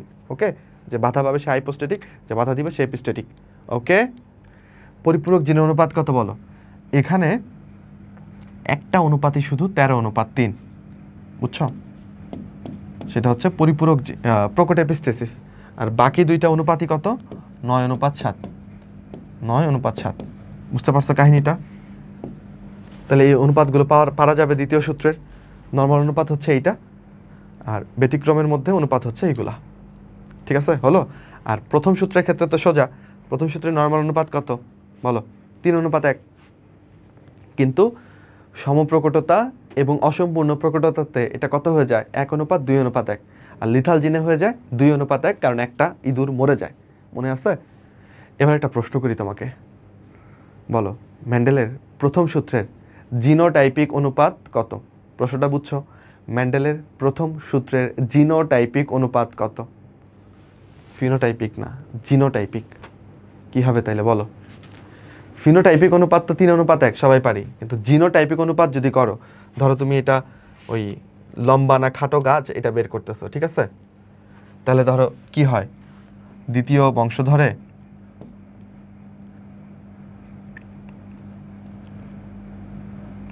এরকম জিনোটাইপ থাকে একটা, এরকম জিনোটাইপ থাকে 2টা, আর এরকম জিনোটাইপ থাকে একটা। তাহলে জিনোটাইপিক অনুপাত কত হইল? 1:2:1। তাহলে খেয়াল করো যে জিনোটাইপিক চাইছে অনুপাত না ফিনোটাইপিক চাইছে। ওকে, কিন্তু দ্বিতীয় সূত্রের ক্ষেত্রে জিনোটাইপিক অনুপাত চাইবে না, কারণ এই অনুপাত অনেক বড় হয়ে যাবে। প্রথম সূত্রের জিনোটাইপিক অনুপাত চাইতে পারে, খেয়াল করো। ওকে, আর ফিনোটাইপিক চাইলে তো এই তিনটাই লম্বা, তাহলে তখন 3:1 হয়ে যাবে ফিনোটাইপিক চাইলে। এটাই ফ্রি, এটাও জিএসটিতে আসা। মাসকুলার ডিস্ট্রফি রোগের লক্ষণ কি হবে? মাসকুলার মানে মাসল, ওকে, তাহলে এখানে পেশির দুর্বলতা হবে এবং সমন্বয়ের অভাব হবে। সারা গায়ে ঘন লোম হলে এটাকে আমরা বলবো হাইপারট্রাইকোসিস, হাইপারট্রাইকোসিস, ওকে। আচ্ছা, আর বর্ণান্ধতা তো কালার ব্লাইন্ডনেস, এটাও সেক্স লিঙ্ক ডিসঅর্ডার, হাইপারট্রাইকোসিসও সেক্স লিঙ্ক ডিসঅর্ডার। অ্যান্টিবডি তৈরি না হলে তোমার কি হবে? তোমার ইমিউনিটি কম থাকবে আর কি, ওকে। আচ্ছা, এটার আলাদা নাম লাগবে না। কে প্রাকৃতিক নির্বাচন মতবাদ দিয়েছেন? প্রাকৃতিক নির্বাচন মতবাদ বা ন্যাচারাল সিলেকশন থিওরি কে দিয়েছেন বলো? বিজ্ঞানী ডারউইন দিয়েছেন, তাই না? এবং ডারউইনের যে বইটা ছিল, বইটার নামও পড়তে হবে, ওকে। তাহলে বইটার নাম কি ছিল বলো, লিখে ফেলো। ডারউইনের যে বইটা ছিল, বইটার নাম লিখে ফেলো। ল্যাথাইরাস অডোরেটাস, বইটা বেরোছিল 1859 সালে, এটাও একবার ঢাবিতে আসছিল। ল্যাথাইরাস অডোরেটাস প্রজাতির 2টা সাদা ফুল। আচ্ছা, তাহলে এখানে অনুপাত কত হবে তোমাকে জানতে হবে। ল্যাথাইরাস অডোরেটাস মানে কি? মিষ্টি মটর। এবং মিষ্টি মটরে কি দেখা যায় বলো? মিষ্টি মটরে কি দেখা যায়? এখানে পরিপূরক জিন দেখা যায়। তো পরিপূরক জিনের ক্ষেত্রে অনুপাত কত হবে? 9:7। প্রকট এপিস্টেসিসে, প্রকট মানে এখানে একটু বেশি প্রকট হয়ে যাবে। প্রকট এপিস্টেসিস যদি বলতো তাইলে 13:3 হইতো, তাই না? প্রকটে দেখো একটা বেশি প্রকট হয়ে গেছে, 13:3 হয়ে গেছে, যেটা তুমি লেঘর্ন মোরগ মুরগিতে দেখতে পারবা। যে জিন নন অ্যালিলিক জিনের বৈশিষ্ট্য প্রকাশে বাধা দেয় তাকে কি বলবা? বাধা দিচ্ছে তাহলে কিসে? এপিস্টেটিক জিন বাধা দিবে। আর বাধা পাচ্ছে সে হচ্ছে হাইপোস্টেটিক জিন, তাই না? প্রাণঘাতী জিনকে লিথাল জিন। আর পরিপূরক জিনের ইংরেজি কি? কমপ্লিমেন্টারি জিন, ওকে বাচ্চারা। নিচের কোনটি পরিপূরক জিনের ফিনোটাইপিক অনুপাত? পরিপূরক জিনের ফিনোটাইপিক অনুপাত কি বলো? কোথায় দেখা যায় পরিপূরক জিন, কমপ্লিমেন্টারি জিন? ওই যে ল্যাথাইরাস অডোরেটাস, মাত্রই পড়লা, 9:7। প্রশ্নটা পিক করতে হবে, ধরতে পারতে হবে। মৃত্যুর জন্য দায়ী জিন কোনটা বলো? লিথাল জিন। ডমিন্যান্ট জিন মানে কি? প্রকট জিন। রিসেসিভ মানে কি? প্রচ্ছন্ন জিন। কমপ্লিমেন্টারি মানে কি বলো? কমপ্লিমেন্টারি জিন মানে পরিপূরক জিন। এই যে হাজি দানেশের প্রশ্ন, অপশনগুলো কিন্তু ইংরেজিতে দিয়েছে, দেখছো? তাহলে ইংরেজিটা একটু না জানলে প্রশ্ন কিন্তু উত্তর করা কঠিন হয়ে যাবে।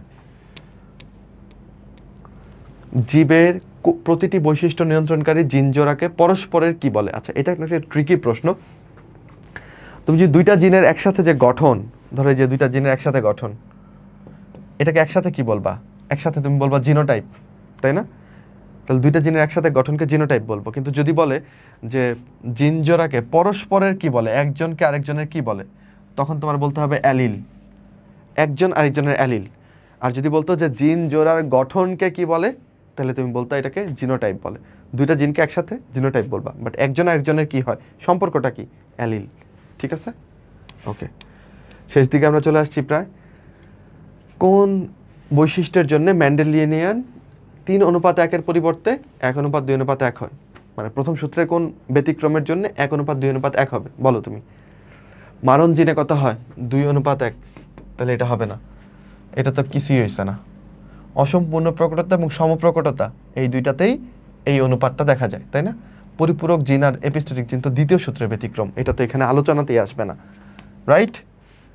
তাহলে আমরা মোর অর লেস কথা বলে শেষ করলাম। এবার তোমাদের জন্য অনেক অনেক দোয়া এবং শুভকামনা। আর তোমরা জানাও যে আসলে এই যে অল্প সময়ের ক্লাস, প্রায় 1.5-2 ঘন্টার ক্লাস, এইটুকুতে আসলে তোমাদের উপকার হলো কিনা, একটু কনফিডেন্স পাচ্ছ কিনা? ভাইয়ের যে প্রশ্নগুলো, ভাই কিছু মানে প্রশ্ন আমরা সলভ করলাম বোধহয় 80-90টার মতো, কিন্তু অনেক প্রশ্ন কিন্তু তোমাদেরকে বলেছি, তাই না? সব প্রশ্ন সলভ করতে গেলে টাইম আরও বেশি লেগে যেত। মুখে মুখে বলাই আমরা কিন্তু অনেক প্রশ্ন আলোচনা করেছি, এগুলো মাথায় ঢুকলো কিনা, পারবা কিনা পরীক্ষাতে আসলে। আচ্ছা, ইনশাল্লাহ বায়োলজি পার্ট দাগাতে গেলে আমাদের এই 2টা ক্লাসের কথা তোমার মনে পড়বে। আর যদি মনে পড়ে তাহলে তুমি একটু আমাকে জানাও যে পরীক্ষাগুলো কেমন দিলা, কারণ আমি খুব করে দোয়া করছি যেন বাচ্চা তোমাদের মানে পরীক্ষাগুলো ভালো হয়, বুঝছো? তো শিক্ষক হিসেবে আমি চাইবো যে তুমি একটা ভালো পরীক্ষা দিয়ে আসো। আর যদি কোনো কারণে চান্স না হয়, নেগেটিভলি আমরা ভাববো না, বাট যদি কোনো চান্স না হয়, কিচ্ছু যায় আসে না বাচ্চারা, কিচ্ছু যায় আসে না। জাস্ট তুমি নিজের কাছে অনেস্ট থাকবা, আর তোমার যে মানে একনিষ্ঠতা, তোমার যে স্বপ্ন, ওটার পেছনে তুমি ছুটে চলবা, ঠিক আছে? হয়তো বা তুমি ধরো পাবলিকে পড়তে পারতেছো না, ন্যাশনালে পড়ে, আমার এক বন্ধুর বড় বোন, উনি ন্যাশনাল থেকে পড়ছেন, উনি এখন আমেরিকায় একটা ভার্সিটির professor, can you imagine? Assistant professor উনি, ন্যাশনাল থেকে পড়ে। তো জীবন কার জন্য কী লুকায় রাখছে এটা কেউ জানে না। তো একটা পরীক্ষা দিয়ে কখনো বা এই 2-4টা পরীক্ষা দিয়ে নিজেকে জাজ করবা না, বুঝছো? Your best is yet to come. এখনও আসে নাই তোমার বেস্ট, হয়তো বা আসবে সামনে। সো ধৈর্য রাখো। এর মানে এই না যে এই পরীক্ষায় আমি ডাব্বা মেরে আসবো। আমরা অবশ্যই ট্রাই করব ভালো কিছু করার, এবং আগেও বলছি যে জিএসটি অনেক সম্ভাবনাময়। দেখবা যে অনেক খারাপ পরীক্ষা হলেও তোমার বন্ধু তোমার চেয়ে খারাপ পরীক্ষা দিবে, এবং তুমি দেখবা যে একটা না একটা সিট পেয়ে গেছো। সো বি হোপফুল, অনেক সিট, ওকে? দেখবা চান্স পেয়ে গেছো শিওর, এবং কোনো ভার্সিটিতে তোমার সাথে আমার দেখা হয়ে যাক, এটাই আমার চাওয়া। সবাই ভালো থেকো, সুস্থ থেকো, ভাইয়ার জন্য দোয়া করো। তোমাদের কোনো মতামত বা কিছু থাকলে কমেন্টে জানায়ও, আর হচ্ছে ক্লাসটা শেয়ার করো বন্ধুদের মাঝখানে, যেন ওরাও দেখতে পারে। আর আর কি কমেন্টে হচ্ছে আমরা এই পিডিএফটা দিয়ে দিব, এই স্লাইডের, কিছু লাগলে দেখে নিও, ওকে? আচ্ছা, তাহলে শেষ করি বাচ্চারা, টাটা, সবাই ভালো থেকো। আর যদি আরও কোনো কিছু দরকার হয় আমার কাছে চেয়েও, যে ভাই top 30 topics or other things, আরও কিছু নিয়ে যদি কথা বলা যায়, তোমাদের যদি ক্লাস করার সময় থাকে, আমিও সময় ম্যানেজ করে কোনো না কোনোভাবে ক্লাস নিব ইনশাল্লাহ, ঠিক আছে? মানে কিছু যদি দরকার হয়। বাই, আসসালামু আলাইকুম।